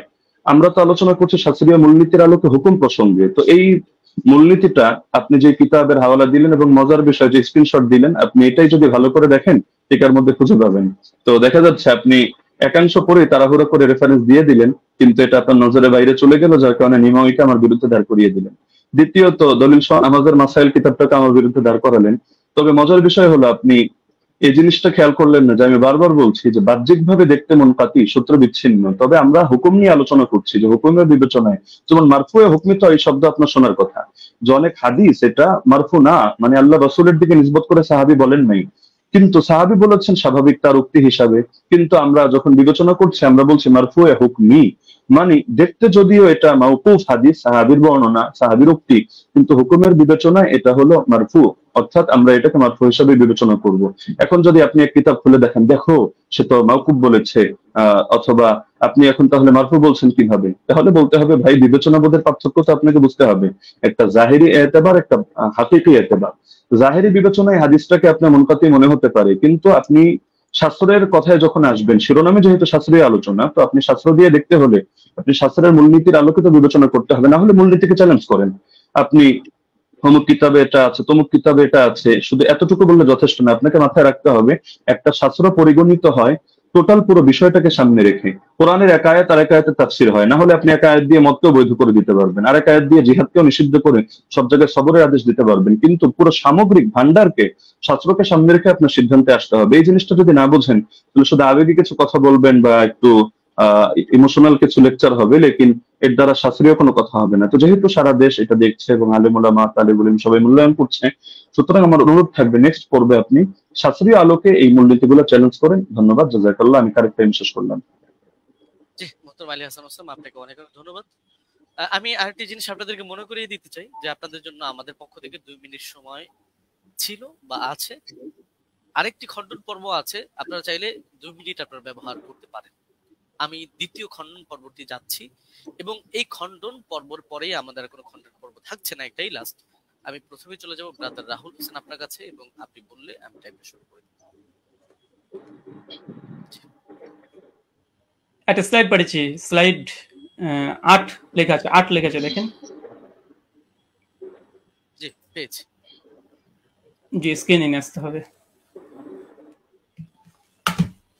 আচ্ছা, সময় স্টার্ট নাও। জি সো বিসমিল্লাহ। সম্মানিত দর্শক মণ্ডলী, উস্তাদজি যেটা শেষ করেছেন সেটা দিয়ে শুরু করবো। উনি বললেন যে পারলে ওসুলকে চ্যালেঞ্জ করতে। আমি চ্যালেঞ্জ করে দিয়েছি। উস্তাদজি আমার 8টা অভিযোগের 2টা পয়েন্টে জবাব দেয়নি এবং বলেছিল জবাব দেবে, এবং আমি নাকি স্বাস্থ্য সম্পর্কে তেমন না জানলে এটা সমস্যা, কিন্তু কোথায় যে সমস্যা তিনি এখন পর্যন্ত বলেননি। এটা একটা কেমন হয়ে গেল। উস্তাদজিকে আবার বলে দিয়ে ওসুলকে চ্যালেঞ্জ করেছি, একটু শুনবেন। আমি আপনাকে বলেছিলাম যে হাদিস সহিহ হওয়ার জন্য ইজমাই ওসুল হচ্ছে 5খানা শর্ত লাগবে। প্রথম হচ্ছে মুত্তাসিল হওয়া, সনদের মধ্যে শক্তিশালী হওয়া, সনদের মধ্যে বিচ্ছিন্ন যেন না হয়। এবং দেখানো হয়েছে যে সনদের মধ্যে বিচ্ছিন্নতা আছে। ইয়াহিয়া সাইদ আল কাত্তান উমর বিন খাত্তাবের যুগ পান নাই। এটা হুকমান মারফু বা আপনি যতই প্রমাণ করার চেষ্টা করেন না কেন, কোনোভাবেই এটা প্রমাণ করা সম্ভব নয় যে সনদের মধ্যে ইনকেতা ঘটেনি, যেটা আমি দেবন্দি হানাফি বেল কিতাব থেকে দেখিয়েছি। 2 নম্বর বিষয়, এখানে তিনি আমাকে যে কথাটা আবার বলতে চাইলেন সেটা হাদিস সাজ হওয়া, এবং এর সঙ্গে সঙ্গে বললেন দেখেন 8 টাকাতে তারাবি যেটা দাদা রাহুল পেশ করেছেন সেটা মুয়াত্তা মালিক থেকে, আর মুয়াত্তা মালিকের সনদের রাবিদের মধ্যে কোনো সমস্যা নেই। তবে মতন নিয়ে দাদা রাহুল কোনো কথা বলেনি। অভিযোগ করে তো দেখেন, অভিযোগ করলে তো জবাব দেব। আপনি তো অভিযোগটা করেননি, বরং দ্বিতীয় পর্বে এসে অনেকগুলো 1 ডজন দলিল আপনি এখানে পেশ করেছেন। এটা একটা মানে কোয়ালিটি আছে, যে শেষ পর্বে একসঙ্গে অনেকগুলো দিয়ে দিব যেন আর সময় না পাওয়া যায়, এটা আমরাও বুঝি। চলেন আপনার সেটার জবাব দিয়ে দিই। উনি বললেন যে মোহাম্মদ বিন ইউসুফ থেকে 3 জন, সাইদ বিন ইয়াজিদ থেকে টোটাল 6 জন হাদিস বর্ণনা করেছে তারাবির 20 রাকাতের টোটাল তারাবি রাকাত সংখ্যার উপরে। তার মধ্যে মোহাম্মদ বিন ইউসুফ একজন, যিনি 3 জন হাদিস বর্ণনা করেছে মোহাম্মদ বিন ইউসুফ থেকে। এক ইমাম মালিক যিনি 11 রাকাতের কথা বলেছে, যেটা আমার দলিল দেখিয়েছি। উনি বলেন মোহাম্মদ বিন ইবনে ইসহাক উনি 13 রাকাত, আর দাউদ বিন কায়েস তিনি 21 রাকাত। অতএব এখানে ইজতিরাব ঘটেছে। বাহ, চমৎকার। উস্তাদজিকে বলবো আর একটু পড়াশোনা করতে হবে। শুধু মোহাম্মদ বিন ইউসুফ থেকে মাত্র 3 জন নয়, টোটাল ব্যবহার করেছে 8 জন হাদিস। আপনার সামনে স্ক্রিন দেখতে পাচ্ছেন। ইয়াহিয়া সাইদ আল কাত্তানের মতো মুহাদ্দিস আপনি যার কথা বলেন, উনিও ব্যবহার করেছেন। উনি মোহাম্মদ বিন ইউসুফ থেকে 11 রাকাতের কথা আদেশ করেছেন, যেটা মুসনাদ ইবনে আবি শাইবাতে রিয়াত স্পষ্ট সেই সনদে প্রমাণ আছে। যদি সম্ভব হয় একটা কিলো কাল করে দেখাবেন, আমি স্ক্রিন নিয়ে আসছি। 2 ইমাম মালিক তো দেখলেন একটু আগে, ইসমাইল বিন জাফর তিনিও বর্ণনা করেছেন 4, ওসমান ইবনে যায়েদ আল লাইসি তিনিও বর্ণনা করেছেন 11 রাকাত, ইসমাইল বিন উমাইয়া তিনিও 11 রাকাত, আব্দুল আজিজ বিন মুহাম্মদ তিনিও 11 রাকাত। টোটাল মোহাম্মদ বিন ইউসুফের 8 জন শাগরেদ। পয়েন্ট টু বি নোটেড, ভালোভাবে দেখেন, গেম ঘুরে যাবে এখান থেকে। মোহাম্মদ বিন ইউসুফের টোটাল 8 জন শাগরেদ তারাবির রাকাত বর্ণনা করেছে। তার মধ্যে 5 জন বাবার বর্ণনা করছে 11 রাকাত। শুধুমাত্র মোহাম্মদ বিন ইউসুফ আর দাউদ বিন কায়েস তারা বলছে কেউ 13 রাকাত, কেউ হচ্ছে 21 রাকাত। চলেন জবাব দেখেন। মোহাম্মদ বিন ইসহাক তিনি কি বলছেন, 21 রাকাত নাকি বর্ণনা করেছে। মোহাম্মদ বিন ইসহাক কে? হানাফিদের বই তাজালিয়াতের শাবদার দেওবন্দি মুনাজিরের নাকি ইসলাম তাজালিয়াতের শাবদার 5ম খণ্ডের 311 পৃষ্ঠায় পরিষ্কার বলছে মোহাম্মদ বিন ইসহাক ইমাম মালিক তাকে দাজ্জাল বলেছে, কাযযাব বলেছে, মিথ্যুক বলেছে। হানাফিদের নিকটে মোহাম্মদ বিন ইসহাক তিনি কাযযাব, মিথ্যুক, মানে তাদের উসুল দিয়ে হাদিস জাল পর্যন্ত বলা যায়। কেন সনদের মধ্যে এই মোহাম্মদ বিন ইসহাক যিনি আছেন ইনি কাযযাব, যিনি 21 রাকাত বর্ণনা করেছে মোহাম্মদ বিন ইউসুফ থেকে। তাই মোহাম্মদ বিন ইউসুফের 5 জন শাগরেদ বলছে 11 রাকাত, আর একজন কাযযাব রাবি দেওবন্দীদের দাবি অনুযায়ী তিনি বলছেন যে না 13 রাকাত। অতএব এই হাদিস সহিহ নয়, এটা হানাফিদের উসুল্লাহ প্রমাণিত। চলেন এটা যদি সন্তুষ্ট না হয়, দলিল সহ নামাজের মাসাইল 144 নম্বর পৃষ্ঠাতে মাওলানা আব্দুল মতিন সাহেব তিনিও এখানে এই 21 রাকাতে বর্ণনাকারী যিনি আছেন তার নাম মোহাম্মদ ইবনে ইসহাককে যঈফ এবং দুর্বল বলছে। স্ক্রিন আপনার সামনে লক্ষ্য করেন। 3 নম্বর, জাস্টিস তাকি উসমানী এটা উসুল দিয়েছে, আলহামদুলিল্লাহ উসুল দিয়েছে। উসুলকে চ্যালেঞ্জ করেন, তাকি উসমানী রসুলকে চ্যালেঞ্জ করেন। কি বলছে দেখেন, দারসে তিনি 2 খণ্ডের 93 পৃষ্ঠা তিনি বলছেন মোহাম্মদ ইবনে ইসহাক রাহিমাহুল্লাহ মাকহুলের ছাত্র, তার সম্পর্কে পেছনে বলা হয়েছে যে তার একক বর্ণনা সন্দেহযুক্ত। তাহলে মোহাম্মদ বিন ইউসুফ যদি একাকী কোনো রিয়াত বর্ণনা করে সেটা সন্দেহযুক্ত। আর তাজালিয়াতের শাবদারে বলছে মোহাম্মদ বিন ইসহাক হচ্ছে কাযযাব, যিনি 21 রাকাতে বর্ণনা করেছে। তাই ইমাম মালিক যে 11 রাকাতে বর্ণনা করেছে এটাই সহিহ, বরং মোহাম্মদ বিন ইসহাকের 13 রাকাতে বর্ণনা এটাই সহিহ। কোথা থেকে কি দিয়ে দিয়েছে চলেন এরপর কি বলছেন। দাউদ বিন কায়েসের হাদিস দিয়ে তিনি ইজতিরাবের দাবি করেছে। ওই উস্তাদজিকে আমি প্রথম পর্বে চ্যালেঞ্জ করেছিলাম যে ইজতিরাবের সংজ্ঞা কি পেশ করবেন, আর সেই সংজ্ঞাকে সামনে রেখে এই হাদিসকে আপনাকে ইজতিরাব দাবি করতে হবে। কারণ ইজতিরাবের একটা সংজ্ঞার মধ্যে এটাও পড়ে যে দুটো হাদিস সেম সমপরিমাণের সহিহ হতে হবে চেন অফ ন্যারেশন। মুয়াত্তা মালিকের যে গোল্ডেন চেন সিলসিলাতুল জাহাব একটা দলিল পেশ করেন, আলহামদুলিল্লাহ এখন মতো আসবে না। আমার তো উস্তাদজি প্রথম থেকে তিনি মুনকাতে হাদিস জয়ীফ মুনকাতে দলিল পেশ করছে, একটা মুত্তাসিল পারছেন না। মুয়াত্তা মালিকের মতো একটা দলিল দিতে পারছেন না উস্তাদজি। 15-30 মিনিট শেষ হয়ে গেল, মাত্র 15টা মিনিট আছে। একটা মুয়াত্তা মালিকের মতো গোল্ডেন চেন বারবার এই মুনকাতে সনদ দিয়ে দিচ্ছেন। চলেন তারপর দেখেন দাউদ বিন কায়েসের এখানে বলছে কি যে দাউদ বিন কায়েসের ইহদা ইশরিন যে এখানে 21 টাকাতে বর্ণনা আছে, হ্যাঁ আছে। দাউদ বিন কায়েসের এই হাদিস শুধু দাউদ বিন কায়েস একা এক জায়গায় বর্ণনা করেনি, এবং দাউদ বিন কায়েস এই হাদিস আরেকজন শাগরেদ, দেখেন একই সনদ, এর ইমাম ফারাবির কিতাবুস সিয়াম 175 নম্বর হাদিস। এই 175 নম্বর হাদিসে ওমর বিন খাত্তাব তারাবি জামাত করেছে, এখানে রাকাতের সংখ্যা উল্লেখ নেই। আর এইখানে দেখেন মুসান্নাফ আব্দুর রাজ্জাক উসমান সাহেব যে দলিল পেশ করেছে 21 রাকাতের, এই 21 টাকা যদি হয়েও যায় এখানে ওমর যে আদেশ করেছে দাউদ বিন কায়েসের বর্ণনাতে নেই। কিসের ইস্তেরাব? দাউদ বিন কায়েসের রিওয়াতে এখানে যে আদেশ করেছে নির্দেশ দিয়েছে ওমর নাই, ওমরের জামানায় পড়তো, কে পড়তো, কারা পড়তো, কে আদেশ করেছে, ওমর কি তাকে নির্দেশ করেছে, কিচ্ছু নাই। তাই ইস্তেরাব হওয়ার জন্য মতনের মোটামুটি সরাসরি কন্ট্রাডিকশন থাকতে হয়, সরাসরি কন্ট্রাডিকশন থাকতে হয়, অথবা দুটো মতন এমন সনদ এমন শক্তিশালী পর্যায়ের যেগুলো তাকবির দেওয়া সম্ভব নয়। এখানে 21 টাকাতে যে দাউদ বিন কায়েসের দুইজন এক জায়গাতে তিনি বর্ণনা করছেন, কোন রাকাত সংখ্যা তিনি বর্ণনা করছেন না। তাই এই দাউদ বিন কায়েসের 21 টাকাতে হাদিস দিয়ে তারপর যদি ধরে নি ফর সেক অফ আর্গুমেন্ট দাউদ বিন কায়েসের হাদিসে ওমর আদেশ দিয়েছেন নাই, তাই এই হাদিসকে সামনে রেখে মুয়াত্তা মালিকের হাদিসকে ইস্তিরাব দাবি করা এটা বেলপাক লেখাকের কি। আর 2 নাম্বার ইবনে ইসহাকের যে 21 টাকাতে বর্ণনা, ইবনে ইসহাকের ওই রিওয়াতে ইবনে ইসহাককে সরাসরি দেওবন্দিরা কাজদা বলছে, দাজ্জাল বলছে ইমাম মালিকের কল নকল করে তার দলিল দেওয়া মানে গাছে কাঁঠাল গোপে তেল। তাই দুটো জয়ীফ দলিল দিয়ে মুয়াত্তা মালিকের মতো গোল্ডেন চেন সিলসিলাতে জাহাবের পুরো অভিযোগ আপত্তি করা সনদ এবং মতনে পড়ে, এটা খুব হাস্যকর উস্তাদজি। এটা আপনাকে অন্তত হাদিস শাস্ত্রবিদ, আপনি হাদিস পড়ান শুনেছে একটা বক্তৃতাতে, কিন্তু এরকম করবেন আজকে আমি এটা ভাবতে পারিনি। আর তৃতীয়, যদিও সঞ্চালক আজকে দৃষ্টি কেমন দিয়েছে জানি না, আজকে আমাদের আলোচনাতে ছিল যে তিনি কোনো ফাতোয়া ফারাজ তুলবেন না, তিনি ওসাইমিনের ফতোয়া নিয়ে এসেছেন, ইবনে তাইমিয়ার ফতোয়া নিয়ে এসেছেন, ইবনে আব্দুল বারের ফতোয়া নিয়ে এসেছেন, স্যার মাযহারের ফতোয়া নিয়ে এসেছেন, ফাঁকা মাঠে গোল দিতে চেয়েছেন, এখানে থামানো হয়নি। যদি এরকমই হয় আমরা দোল দিতে পারি, চলে সামনে আসছে। আচ্ছা, তার মানে বোঝা গেল মুহাম্মদ বিন ইসহাকের ওই রেবাত 3 জন নাই উস্তাদজি, 8 জন, 5 জন বলেছে 11 রাকাত, আর 2 জন বলেছে 13-21, আর দুটো হাদিসই জয়ীফ হানাফি দেওবন্দীদের উসুল অনুযায়ী। তাই ওটা দিয়ে ইস্তেরাব দাবি করা বেলপাকলে কাকের কি এরকম হয়ে যায়। আচ্ছা, উস্তাদজির অভিযোগ ভিত্তিহীন প্রমাণ হয়ে গেছে। প্রথম কথা 8 টাকাতে তারবি আলহামদুলিল্লাহ, ওটা না মতনি জয়ীফ না মতন না ইস্তেরাব, কোনো কিছু নেই। এবং চ্যালেঞ্জ করেছিলাম যে মানে বিগত দিনে 1284 হিজরি পূর্বে দেওবন্দি মাদ্রাসা প্রতিষ্ঠা হওয়ার আগে কোন মুহাদ্দিস হাদিসটাকে ইস্তেরাব দাবি করে বাতিল করেছে, প্রমাণ দিতে পারেনি। 8টা প্রশ্ন ছিল। আচ্ছা, 20 রাকাত ইতিহাস বললেন, যখন 20 রাকাতের ইতিহাস, 20 প্রথমে হয়তো 11 রাকাত তারাবির আদেশ করেছিল ওমর বিন খাত্তাব, পরে হয়তো 20 রাকাত করেছে, তারপরে তিনি স্বীকার করে নিয়েছেন অর্ধেক যে ওমর বিন খাত্তাব 11 রাকাতের আদেশ করেছিলেন। আলহামদুলিল্লাহ। অনেকে বলে যে ছিলই না, কোনোদিনই ছিল না। 1984 প্রথম দাবি। দলিল নামাজের মাসালে কি বলছে দেখেন, ওমর বিন খাত্তাব 11 রাকাত তারাবির আদেশ করেছে, পরবর্তী সময় মানুষেরা 20 রাকাত পড়েছে, ওমরের আদেশে পড়েছে, দেখাতে পারবেন ইনশাআল্লাহ।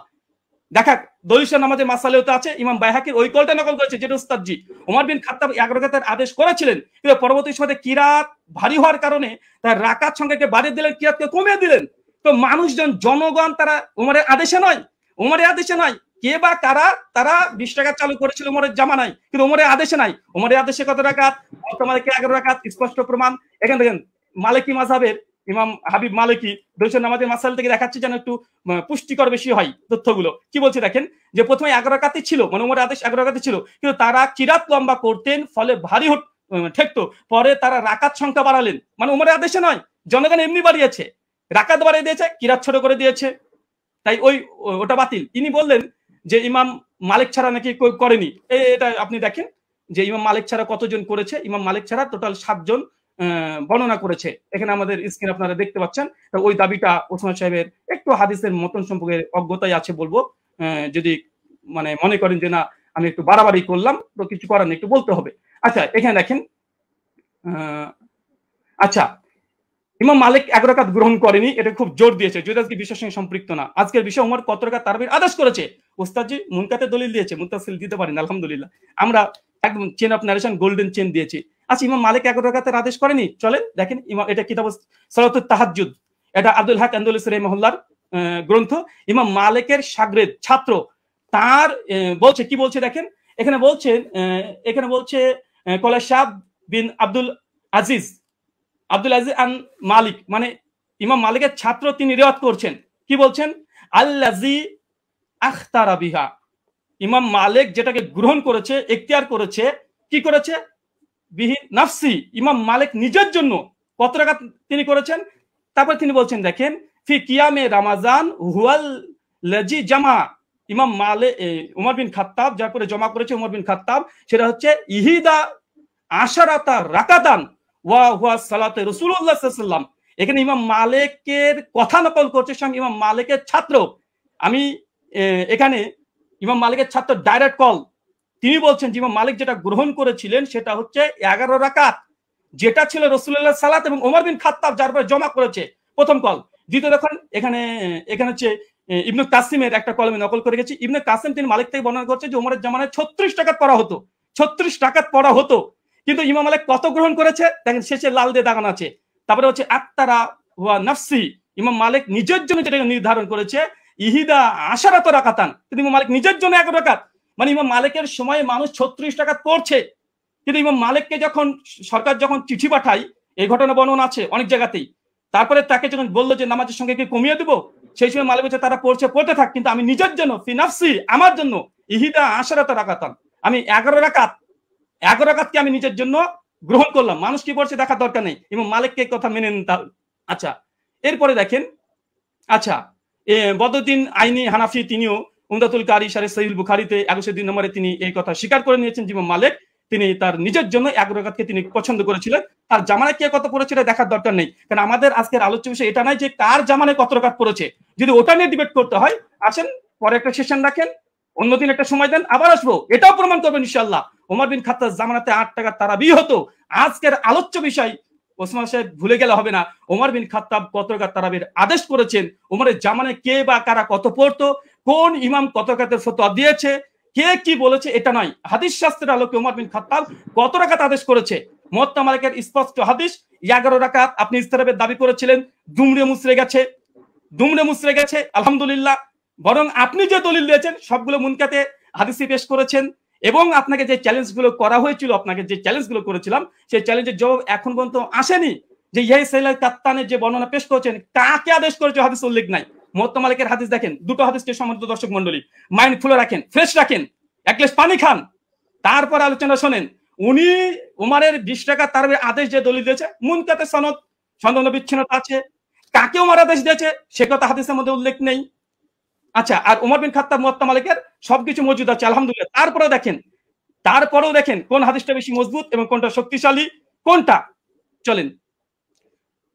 আচ্ছা, উনি বলছেন অধিকাংশ ওলামারা তো ইমাম তিরমিজি কল নকল করলেন যে অধিকাংশ আহলে ইলম তারা কত রাকাত পড়েছে, তারা 20 রাকাতের কথা বলেছে। দেখেন ইমাম তাবারি কথা নিয়ে নেন, তাহলে ইমাম তিরমিজির পাল্টা যে তাবারি কল দিয়ে তিনি কি বলছেন, তিনি পরিষ্কার বলছে, ইমাম তাবারি কথা আছে, কাসরি মিনাল আহলিল ইলম, অধিকাংশ ওলামারা, আহলে ইলমরা, মূর্খরা নয়, আহলে ইলমরা কি করেছে, ইহিদা আশরাতা রাকাত, তারা 11 রাকাতকে পছন্দ করেছে, 11 রাকাতকে। এটা ইমাম কুরতুবীর কল মজুদ আছে। তো এরকম ফতোয়া যদি দিতে চাই, এবং আপনিও দিবেন আমিও দিব। আজকের টপিক এটা নয় যে কোন হুজুরে কত ফতোয়া দিয়েছে, জনগণ কত পড়তো, লোকজন কত পড়তো। আজকের আলোচ্য হচ্ছে উমর কত রাকাতের আদেশ করেছে। চলেন, এখানে তিনি কয়েকটা দলিল এখানে 20 রাকাতের আবার দেওয়ার চেষ্টা করেছে, আমরা সেখানে দেখাবো। বরং আমি বলবো, আচ্ছা 20 রাকাতে তিনি হাদিস, আরো তিনি ঝরঝর করে 6খানা হাদিস দিয়ে ফেলেছেন, আমাদের 4টেই মুরসাল।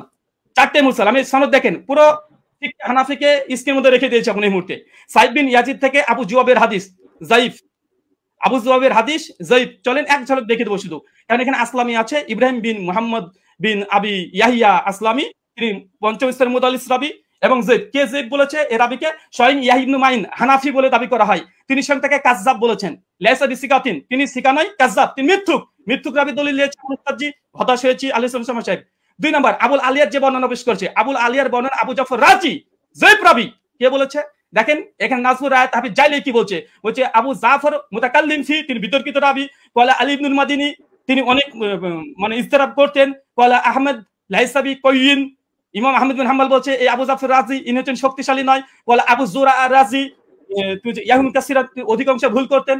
হাফেজ জাইলাই হানাফি, তিনি বলছেন আবুল আলিয়ার হাদিসের যে রাবি আবু জাফর ইনি জয়ীফ রাবি, মুতাকাল্লিম ফি, বিতর্কিত রাবি। বিতর্কিত রাবি দলিল দিচ্ছেন মুয়াত্তা মালিকের সামনে। অবাক অবাক। দেখেন ইমাম আহমেদ বলছে মুস্তারিবুল হাদিস আবু জাফর রাজিকে। পঞ্চম আচ্ছা, এবং তিনি ইয়াজিদ বিন রোমানের হাদিসটাকে তিনি আবার পেশ করলেন মতন পরপর তিনটা হাদিসকে ইরসাল বলছে। এক পৃষ্ঠাতে হানাফিদের তিনটা হাদিস জয়ীফ, আর এটা আসর সুনানে স্পষ্ট এখানে লিখে দেওয়া হয়েছে। আচ্ছা, এখানে চতুর্থ বিষয় দেখেন, উনি বারবার ইয়াহিয়া সাইদ আনসারী হাদিসটাকে উনি বলছেন যে এটা যদিও মুরসাল উমরের জামানায় পায়নি। আমি এখানে 2 মিনিট নেব, যেটা পাওয়ার কথা। জি অবশ্যই, আপনি 2 মিনিট নেবেন। জি আচ্ছা, উস্তাদ জি শুনেন এবং শ্রোতা মণ্ডলী শুনেন, উনি যে দলিলটাকে মজবুত দলিল বানিয়েছেন যে ইয়াহিয়া বিন সাইদ আল আনসারীর এই হাদিস। দেখেন ইমাম হাজম রাহিমাহুল্লাহ তিনি বলছেন যে ইয়াহিয়া সাইদ আল আনসারী তিনি মৃত্যুবরণ করেছে ওমর বিন খাত্তাবের 25 বছর পরে। উস্তাদ জি কি দিয়ে মানুষকে মানে এইভাবে যদি রিজাল্ট শাস্ত্র নিয়ে যদি আলোচনা করতে আছেন, মানুষ তো হতাশ হবে, হতাশ হয়ে বাড়িতে ফিরবে। যে এমন একজন হাদিস বর্ণনা করলেন যে ওমর বিন খাত্তাবের জামানায় পেল না, এখন তো এটা প্রমাণই করতে পারলেন না সনদটাকে মুত্তাসিল, এখন পর্যন্ত প্রমাণ করতে পারলেন না। এটা আপনার জন্য আমি এবং উনি বলেন যে ওসুলকে নাকি চ্যালেঞ্জ করিনি, ওসুলকে চ্যালেঞ্জ করেছি। 2-4টে মুস্তালাহুল হাদিস মানে এই গোটা আলোচনার সারমর্ম এটাই হয়ে যাচ্ছে যে এখন মুরসাল হাদিস দলিল কি দলিল না, মুরসাল হাদিস দলিল কি দলিল না। আরে যদি তর্কের ক্ষেত্রে ধরে নি মুরসাল হাদিস দলিল, মুয়াত্তা মালিকের মতো গোল্ডেন চেনের সঙ্গে টেক্কা দিতে পারে? ধরেও নি ফর সেক অফ আর্গুমেন্ট, কোথায় কি আর কোথায় কি যে ধরেও নি। তারপরে দেখেন এখানে আরেকটা উনি বললেন যে ওমরের জামানাতে পড়ার কথা। যদি ওমরের জামানার কথা হয় আমরা তো দলিল দিয়ে দিতে পারবো যে ওমরের জামানাতে সাহাবীরা ইয়াহিয়া সাইদ আল কাত্তানের মতো সাহাবীরা তিনিও 11 রাকাত তারাবি পড়েছেন। এই মর্মে অনেকগুলো দলিল আমরা দেখিয়ে দিতে পারবো। আমি এক ঝলক শুধু দেখে দেবো, তিনি যেহেতু অনেক সাহাবীদের কথাও তিনি দলিল হিসেবে নিয়ে এসেছেন যে তারা কোন কোন জামানায় তারা পড়তো। আচ্ছা চলেন, আচ্ছা এখানে ইয়াহিয়া সাইদ আল আনসারীর যে রিওয়ায়াত নিয়ে এসেছে দেখেন, আমি এখানে 4 জন এখানে রেখে দিচ্ছি, এখানে 4 জনের নাম দেখেন। আচ্ছা, ইয়াহিয়া সাইদ আল আনসারী রাহিমাহুল্লাহ তিনিও বলছেন যে ওমরের জামানায় আমরা 20 টাকা তারাবি পড়তাম। ও ইয়াহিয়া সাইদ আল কাত্তান উনি যে দলিল দিয়েছে, আমি আরেকটা দলিল দিলাম খনন করার জন্য। উনি ইয়াহিয়া সাইদ আল কাত্তান যে দলিল যে এখানেও এর হচ্ছে মুসনাদ ইবনে আবি শাইবা 7671 নম্বর হাদিস, তিনিও বলছেন যে ইহিদা আশরাতা রাকা ওমরের জামানায় আমরা 11 রাকাত পড়তাম আলহামদুলিল্লাহ। আরেকটা দেখেন আব্দুল আজিজ ইবনে মুহাম্মদ তিনিও বলছেন যে ওমরের জামানায় আমরা 11 রাকাত পড়তাম। শেষ হয়েছে, 2 মিনিট। শুকরিয়া, জাযাকাল্লাহ খাইরান। অনেক অনেক ধন্যবাদ আপনাকে। আমি একটু দুঃখ প্রকাশ করে নিচ্ছি যে 2 আলোচকই আপনারা মাঝখানে কিছু আমার কাছে মনে হয়েছিল যে আপনাদের আলোচনাটা প্রাসঙ্গিক, যার কারণে ফতোয়া বিষয়টা নিয়ে আলী হাসান ওসামা আলোচনা করেছেন। এটাকে বিপরীত করে আবার ব্রাদার রাহুল হোসেন আপনিও ইমাম মালিকের কিছু বিষয় নিয়ে আসছিলেন। আমি বলবো যে আপনারা দুজনই জেনেছেন। তো যাই হোক, আমি একেবারে আলী হাসান ওসামা আপনার খণ্ডনের শেষ পর্ব, তারপরে আপনারা আর পাচ্ছেন না। তবে হ্যাঁ, এখানে আমরা আশা করবো বা রিকোয়েস্ট থাকবে যে প্রসঙ্গিকের মধ্যে আমরা কথা বলবো। জি জি, শোনা যাচ্ছে আমাকে? জি আপনাকে শোনা যাচ্ছে, আপনি বললে আমি টাইমটা স্টার্ট করে দেব। হ্যাঁ, শুরু করেন। জি ওকে, 9 সেকেন্ড 10 সেকেন্ড। হামিদান ওয়া মুসাল্লিয়ান ওয়া মুসাল্লিমা আম্মা বাদ। ব্রাদার রাহুল ভাইয়ের ব্যাপারে আমি একটা হতাশা প্রকাশ করছি। এই লিখিত সাজানো গোছানো ফরম্যাট দিয়ে আমার কথাগুলো খণ্ডন করতে চাইলে সবচাইতে বড় যে ঝামেলাটা আপনি করেছেন, আমি কথা বলি 50টা আর আপনি লিখিত ফরম্যাট থেকে সেই আগে চর্বিত চর্বণ যা সাজিয়ে রেখেছেন এবং 3 বছর থেকে বয়ানও যা বলছেন ওই সেগুলোই টেনে টেনে আপনি শুধু আগের কথাগুলোই করেন, অথচ অধিকাংশ পয়েন্ট আপনি কি বোঝেনই না না ইচ্ছাকৃত এড়িয়ে চলেন, আমি ধরতে পারি না। দ্বিতীয় বিষয় হলো আপনি বলেন আমি ফতোয়াটা নিচ্ছি, আমি কোনো প্রসঙ্গে ফতোয়াটা নিই, আমি উসুল বোঝানোর জন্য উদাহরণ দিয়েছি। ইমাম তিরমিজি রাহিমাহুল্লাহ কি মত দিয়েছেন, আলেমরা কি মত গ্রহণ করেছেন সেটা তো আমি বলিনি। আমি তো দেখিয়েছি ইমাম তিরমিজি এই বক্তব্যটা বলেছেন যে রুয়ান ওমর থেকে বর্ণিত হয়েছে 20 রাকাতের কথা, এই প্রসঙ্গে এনেছি। আপনি কথা না বুঝেই সেই লিখিত ফরম্যাটে খণ্ডন করতে গেলে এটা ভুল করবেন, শুধু আবেগী কথা দিয়ে তো হবে না। আর শুধু জুবায়ের আলী জাই, নাসিরউদ্দিন আলবানী রাহিমাহুল্লাহ ওনাদের শুধু হাওয়ালাগুলো থেকেই ওই কপি পেস্ট করে আপনি একটা ফরম্যাট সাজিয়ে রাখলে সব কথা খণ্ডন করতে পারবেন না।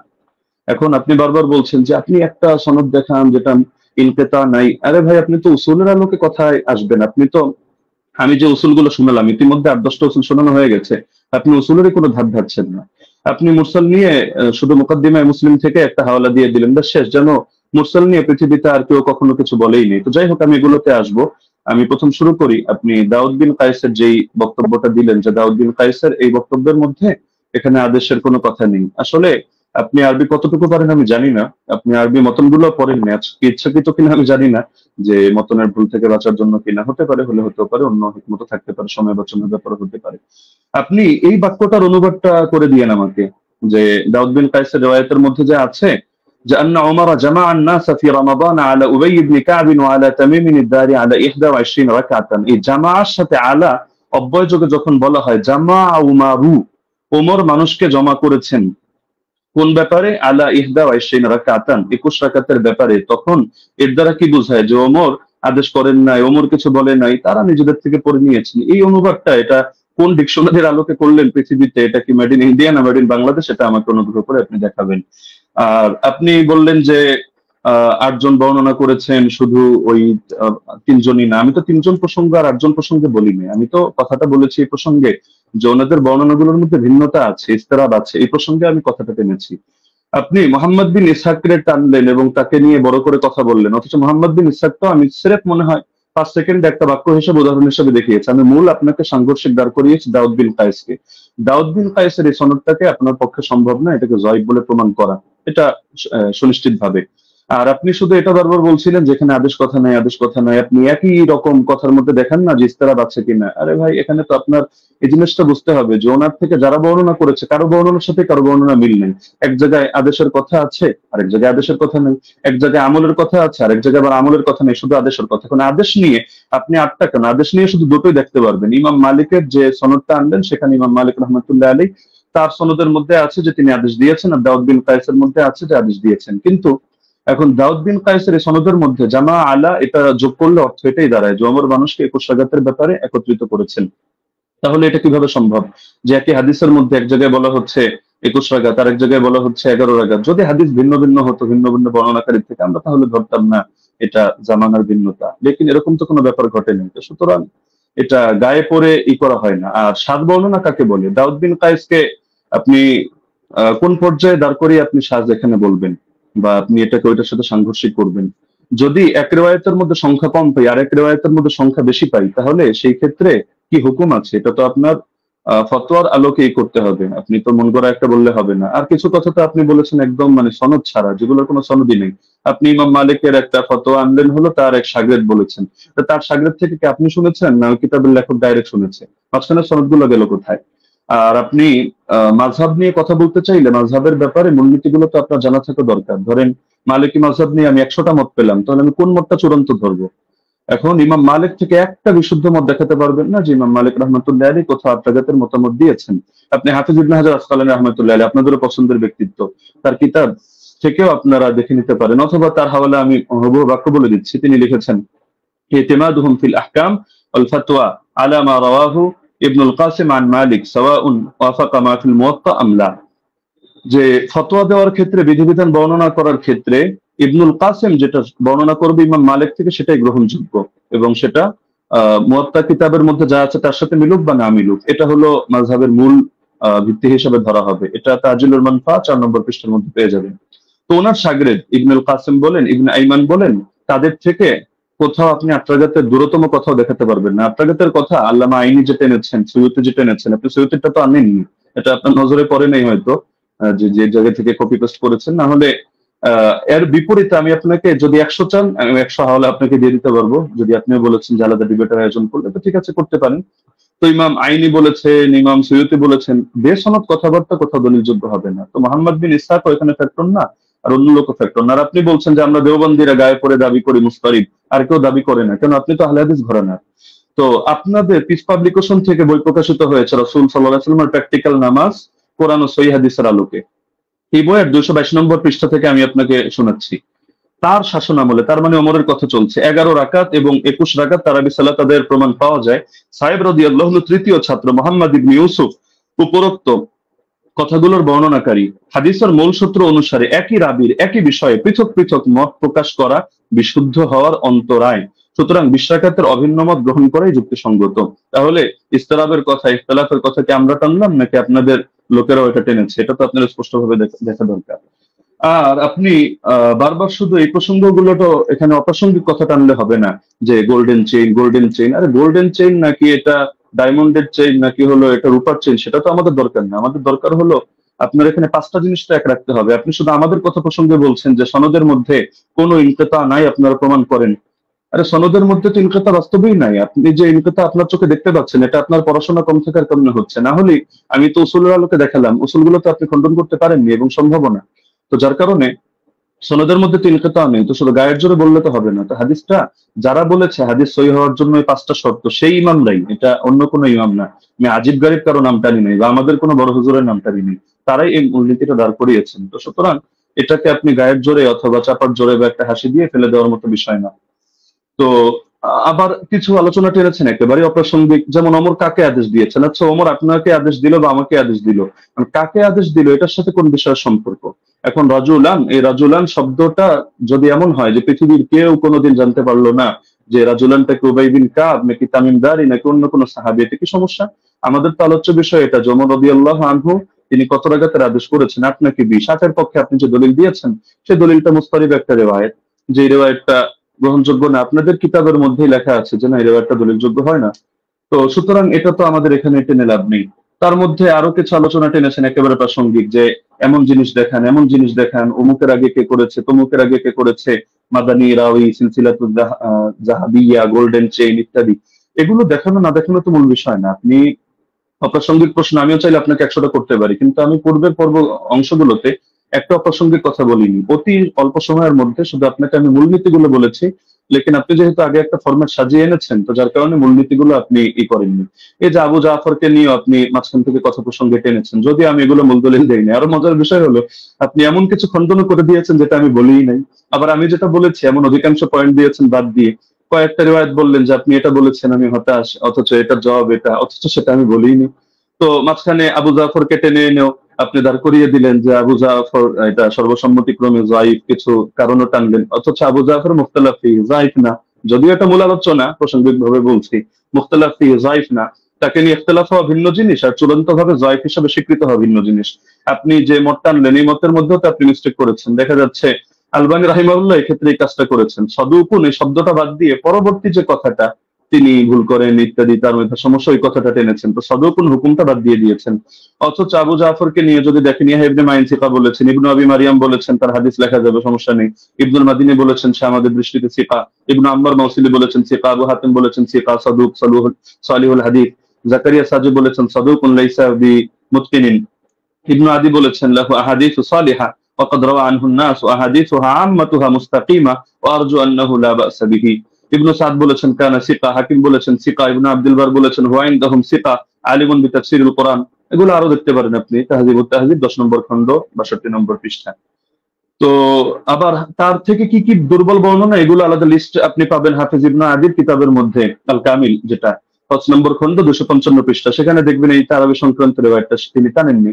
তো বারবার আপনি মুরসালি গায়ের জোরে মুরসাল সাব্যস্ত করে দিয়েই কথা তো শেষ না। আমরা যে মূলনীতিগুলো বললাম, আর এটাও আমরা দেখালাম যে সনদ কোথাও সহি না হওয়ার পরও সেই ক্ষেত্রে আপনার হুকুম আরোপ করে দেওয়া হয় যে এই জিনিসটা যেহেতু উম্মতের ব্যাপক আমলের মধ্যে আছে, কখনো কখনো সেটাকে আমলযোগ্য বানিয়ে দেওয়া হয়। এটা মানে ইমামদের সর্বসম্মত একটা উসুল, যদি আমরা এগুলোকে কোনোটাকে মূল ধরি নেই। আপনি তো এখানে বলতে চাচ্ছেন আপনার মূল কথাই এটা যে ইয়াহইয়া বিন সাঈদ হয়তো কোন আলতু ফালতু রাওয়ীর থেকে এনেছেন এবং হাদিসের মধ্যে একটা দুর্বলতা তৈরি হয়েছে, অথচ প্রথম ধাপের মূলনীতিগুলোর মধ্যে আমরা যা বলেছি এখানে আপনার কথাগুলো খণ্ডন হয়ে যায়। পাশাপাশি সেই জামানার আমলগুলোকে আপনি যেভাবে উড়িয়ে দিচ্ছেন যে যার যেভাবে মনে হচ্ছে আমল করেছে, লেকিন এই জায়গায় ওমর রাদিয়াল্লাহু আনহু আদেশ হয়তো ছিল না। আপনি খেলাফতের জামানা দেখেন নাই, নরেন্দ্র মোদীর জামানা দেখেছেন, এই হিসাবে আপনার এমন মনে হতে পারে যেখানে সাহাবীরা বলছেন যে সাহাবীরা আমল করতেন, কানু ইয়াকুমুন অথবা কুননা নাকুমু, আমরা আমল করতাম। তো তারা সকলে আমল করতেন আর খলিফা এখানে কিছুই জানতো না, কিন্তু কোন বাড়িতে কি হচ্ছে না হচ্ছে এরকম সূক্ষ্ম অনেক বিষয় পর্যন্ত খলিফা জেনে যাচ্ছে। এটা তো অদ্ভুত ব্যাপার। খেলাফতের জামানার ব্যাপারেও যে বেদাত ওমরের জামানায় চলছে, যে ওমর একেবারে হুদাইবিয়ার সন্ধি হলো যে গাছের নিচে সেই গাছ কেটে দিয়ে আসছে, হাজরে আসওয়াদ চুমু খাওয়ার সময় পর্যন্ত ক্লিয়ার ভাবে বলছে যে আমি এই আকীদা পোষণ করি না তুমি কারো ক্ষতি করতে পারো, উপকার করতে পারো, বরং আমি এজন্য করছি তোমার গায়ে চুমু খাচ্ছি যে আল্লাহ রাসূল সাল্লাল্লাহু আলাইহি ওয়াসাল্লাম চুমু খেয়েছেন এই কারণে। তো আপনি যে কথাগুলো বললেন একটা নতুন কথা আসলে আমি পাইনি। এগুলো হাফেজ জুবাইর আলী জাহিদ কিতাব যদি কেউ পড়ে বা শাইখ আলবানী সালাতুত তারাবি পড়ে অথবা আপনার আব্দুর রহমান মোবারকপুরি সাহেবের কিতাবগুলো পড়ে, ব্যাস ওই যা বলেছে আপনিও ঘুরে ফিরে সেই কথাগুলোই বলেছেন। বাকি মজার একটা বিষয় হলো আমি এমন অনেক উসুল টেনেছি যেটা হয়তো আপনার কমন পড়ে নাই, তো যার কারণে আপনি এই জিনিসগুলোকে পুরো স্কিপ করে চলে যাচ্ছেন। তাইসির মুস্তালাহিল হাদিস, আর এই পৃথিবীর ইতিহাসে হাদিসের ইস্তালা নিয়ে কি এই কিতাবটা এই মাত্র কয়দিন আগে লেখা হলো? এর আগে ১,৫০০ বছরে হাদিসের ইস্তালার উপরে কোনো কিতাব লেখা হয়নি। আপনি মুরসালের সংজ্ঞা দেখাচ্ছেন যে মুনকাতি হাদিস কারো মতে গ্রহণযোগ্য না। আচ্ছা কোন পর্যায়ে মুনকাতি গ্রহণযোগ্য না? খালি শিরোনাম দিয়ে হুকুম লাগিয়ে দিলেই হয়? তাহলে তো ঈমান ভঙ্গের কারণ যে 10টা শেখ মোহাম্মদ বিন আব্দুল ওয়াহাব নজদি রাহিমাহুল্লাহ থেকে বর্ণিত আছে, এগুলো শিখে সবাই খারিজি হবে এভাবে যে যে জাদু করে ব্যাস সেই কাফের হয়ে গিয়েছে, যে কাফেরদেরকে মুসলমানদের বিরুদ্ধে সাহায্য করে, কোনো শর্ত নাই, কোনো হদ নাই, কোনো কয়েদ নাই, ভালোভাবে কাফের হয়ে গিয়েছে। তো এভাবে শিরোনাম দেখলে তো মুশকিল, এগুলোর ব্যাখ্যা তো ইমামদের থেকেই নিতে হবে, বক্তব্য যাদের থেকে নেবেন আপনার বক্তব্যের ব্যাখ্যাও তো তাদের থেকে নিতে হবে। আর আপনি বললেন যে আমি কথা প্রসঙ্গে মেনে নিয়েছি যে ওমর রাদিয়াল্লাহু তাআলা আনহু তিনি শুরুতে 11 রাকাতের আদেশ দিয়েছিলেন। এটাও তো আমি আমার বাক্যগুলোকে খেয়াল করেন না, আমি কি বোঝেন না, আমি ধরতে পারি না? নাকি আপনি পয়েন্টগুলো নোট আউট মানে লিখে না রাখার কারণে এমন ঝামেলা হচ্ছে সেটাও বুঝতে পারি না। যে দেখা যাচ্ছে যে এটা তো আমি বলেছি তর্কের ক্ষেত্রে যদি মানে অনেক কথা আমি দুই ভাবে জবাব দিয়েছি, জবাব ইলজামি, জবাব তাসলিমি, ইলমি উসুলের আলোকে। তো দুই ভাবে জবাব দেওয়ার কারণে আপনি আগের পরের কথা বাদ দিয়ে মাঝখান থেকে একটা অংশ টান দিলে তো হবে না। আর কোন মুনকাতি, কোন মুরসাল, কোন ক্ষেত্রে কি হুকুমে যাবে এটা তো আপনাকে শাস্ত্রীয় আলোকে বুঝতে হবে। আপনি যে কোনো জিনিস শুধু একটা বাস গোল্ডেন চেইন, মাদানী রাউই অথবা বুখারী মুসলিমের শর্তে উন্নীত ইত্যাদি ইত্যাদি একটা বলে দিলেন, ব্যাস হয়ে গেল। বিষয়টা এমন না, যেহেতু আলোচনা আমাদের শাস্ত্রীয় বিষয়, এটা কোনো মাযহাবী তাকলিদি বিষয় না যে মুখোমুখি রেফারেন্সে আমাদের কথা বলতে হবে। ইবনে উসাইমিনের হাওয়ালায় আপনি বললেন যে আমি কয়েকটা কথা টেনেছি, ওইখানে আমি ইবনে উসাইমিনের হাওলায় টানি না, শেখ সালেহ আল মুনাজ্জিদের হাওলায় টেনেছি। এটা আবেগে আপনি কয়েকবার এটা উচ্চারণ করেছেন। আর এখানে আমি তার ফতোয়া দেখাইনি, আমি এখানে ফতোয়া উল্লেখ করার জন্য বসিও নেই আপনার সামনে। এখানে আমি দেখিয়েছি যে তারা সকলে বি আমরিহি, অর্থাৎ এটা যে ওমরের আদেশে হয়েছে এই বিষয়টা তারা অস্বীকার করে নিয়েছেন। তো সুতরাং মানে যে জিনিসগুলো আপনার স্পষ্ট, তো সেই জিনিসগুলোকে গায়ের জোরে তো আপনি প্রমাণ করে নিতে পারবেন না যে না এই জিনিসটা এই প্রশ্ন আমি আপনাকে ছুড়ে দিলাম, এটার জবাব দেন, ওটার জবাব দেন, ওটার জবাব দেন, না দিলে বেশ তাহলে সাব্যস্ত হলো আমার কথাই সহি। বিষয়টা তো এমন না, শাস্ত্রীয় মূলনীতি। আপনি এই আলোচনা শেষ হওয়ার পর ঠান্ডা মাথায় বসেন, আমি নতুন কোনো কথা আপনাকে ছুড়ে দিচ্ছি না, যেহেতু আপনি খণ্ডন করার সময় পাবেন না, এটা আসলে আদবের দাবি না। ছুড়লে আমি ছুটতে পারি, আপনি ভবিষ্যৎবাণী করে দিয়েছেন যে এমন কৌশল হয়তো আপনি করবেন, আমরাও বুঝি না, এত বোঝার দরকার নেই। আহ আমার ব্যাপারে খারাপ ধারণা আপনি অযৌক্তিকভাবে রাখারও কোনো কারণ নেই। আর আমি তো আপনার মতো পুরোনো ডিবেটারও না যে এখানে ডিবেটের কৌশল খাটিয়ে আমি আপনাকে পরাজিত বা অপমানিত বা লাঞ্ছিত করতে চাবো না। আপনি আমার দিনী ভাই, মহাব্বতের ভাই। আপনি কাফের মুশরিকদের বিরুদ্ধে যে কাজ করেন আমি এগুলোকে শ্রদ্ধা করি এবং উৎসাহ দিই, দোয়াও করি। আগামী তো আমি আশা রাখি আপনি কাজগুলো কন্টিনিউ করবেন। তো সুতরাং আপনার সাথে আমার কোনো দ্বন্দ্ব নেই, কোনো ভিন্ন কিছুও নেই। আল ওয়ালা আল বারা, এই আকীদাই তো আমরা ইসলাম থেকে লালন করি। তো সুতরাং অপ্রাসঙ্গিক কথা না টেনে আপনি মূলনীতির আলোকে বিষয়গুলো বোঝেন। প্রয়োজনে আপনি এই ভিডিওটা এটা শেষ হওয়ার পরও লাইভ স্ট্রিমিং আপনি ঠান্ডা মতো 10 বার শোনেন, 20 বার শোনেন, প্রয়োজনে মুযাকারা করেন। কোন ভুল যদি আপনার কাছে মনে হয় আপনি স্বীকার করে নেন, সমস্যা নেই। আর যদি মনে হয় না ভুল না আপনারটা সঠিক, ঠিক আছে আপনি স্থির থাকেন।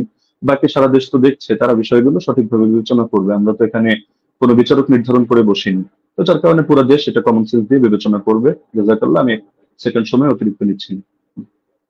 জি, মুফতি আলী ওসামা, আপনি চাইলে 2 মিনিট ইউজ ব্যবহার করতে পারতেন, বাদবাকি আপনি না, করেননি। ব্রাদার রাহুল বলেন। যে আমাদের খণ্ডন যে 2টি পর্ব ছিল, 2টি শেষ হয়েছে। এখন আপনারা শুধু 5 মিনিট করে সময় পাবেন। এটা হচ্ছে রিভিউ পর্ব, অনুসংখ্য পর্ব। এই পর্বে আপনারা 5 মিনিট করে আলোচনা করতে পারবেন। নতুন কোনো তথ্য আপনারা অ্যাড করতে পারবেন না এই পর্বে। হ্যাঁ, আমি ব্রাদার রাহুল হোসেন আপনার কাছে যাব এবং আপনি বললে আমি আপনার টাইমটা শুরু করব। জি, শুরু করুন। জি, বিসমিল্লাহ। তো শেষ থেকে শুরু করি। ওস্তাদ জি বারবার কয়েকবার অভিযোগ করলেন বারংবার যে আমি জুবাইর আলী জাই আর আলবানির বই পড়ে এসে বসে পড়েছি। কার বই থেকে ইলম নিয়েছি? সালাফদের থেকে তো আমরা ইলম দেবো, তাই তো? আলেমদের কাছ থেকে, কোনো জাহেলের কাছ থেকে তো নিইনি, তাই না? আমি তো আপনাকে বলতে পারি যে মৌলানা আব্দুল মালিক সাহেবের বই থেকে ঢের প্রমাণ দেখিয়েছি। তো তার কাছ থেকে আর নিয়েছি, আপনার কাছ থেকে জ্ঞান নিই। বিভিন্ন জায়গা থেকে জ্ঞান নিই, আমি জ্ঞান আমার উপরে এলহাম আসবে না, এটা অন্তত আপনি মানেন যে আমার প্রতি এলহাম আসবে না। আলেম ওলামাদের বই পড়েই আমাদের এখানে আসছে, এসে আলোচনা করা, তো এখানে তো এতরাজ করার অভিযোগ মানে কি আমি বুঝলাম না। 2 নম্বর তিনি বললেন যে আমি নাকি এমন কিছু অভিযোগের জবাব দিয়েছি, যেহেতু আগে থেকে স্লাইড তৈরি করে রেখেছি এই জন্য নাকি আমি তাল খুঁয়ে ফেলেছি।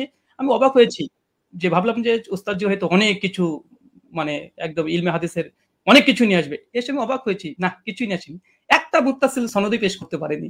তার জন্য আমি অনেক কিছু ভেবে অনেক কিছু রেডি করে গেছি, দুর্ভাগ্য যে আমি যা রেডি করেছি তার 30% দলিল দিতে পারিনি। আমি একদম নিশ্চিত আমি যদি আজকে ওসামা যে উস্তাদজির মানে ওসমার জায়গাতে থাকতাম, উস্তাদজির পক্ষে থাকতাম, তাহলে আমি এর চাইতে ঢের দলিল লাগাতে পারতাম, ঢের দলিল লাগাতে পারতাম। আমার কাছে 20 টাকার পক্ষে আরো অনেক দলিল ছিল, অনেক দলিল, কিন্তু উস্তাদজি দিতে পারেনি না দেয়নি না কি আমি বুঝলাম না। তো যাই হোক, সেটা একটা আলাদা বিষয়। এখানে লাস্টে তিনি ঘুরে দিলেন যে এটা ইনকেতা কেমন ইনকেতা। জি, আপনার চেয়ে অনেক বড় বড় উস্তাদজিরাই তো আমাকে শিখে দিয়েছে এটা ইনকেতা। যেন দলিল নামাজে মাসাল বই তো দেখালাম, তিনি ইনকেতা স্বীকার করে নিয়েছেন, মুরসাল স্বীকার করে নিয়েছেন।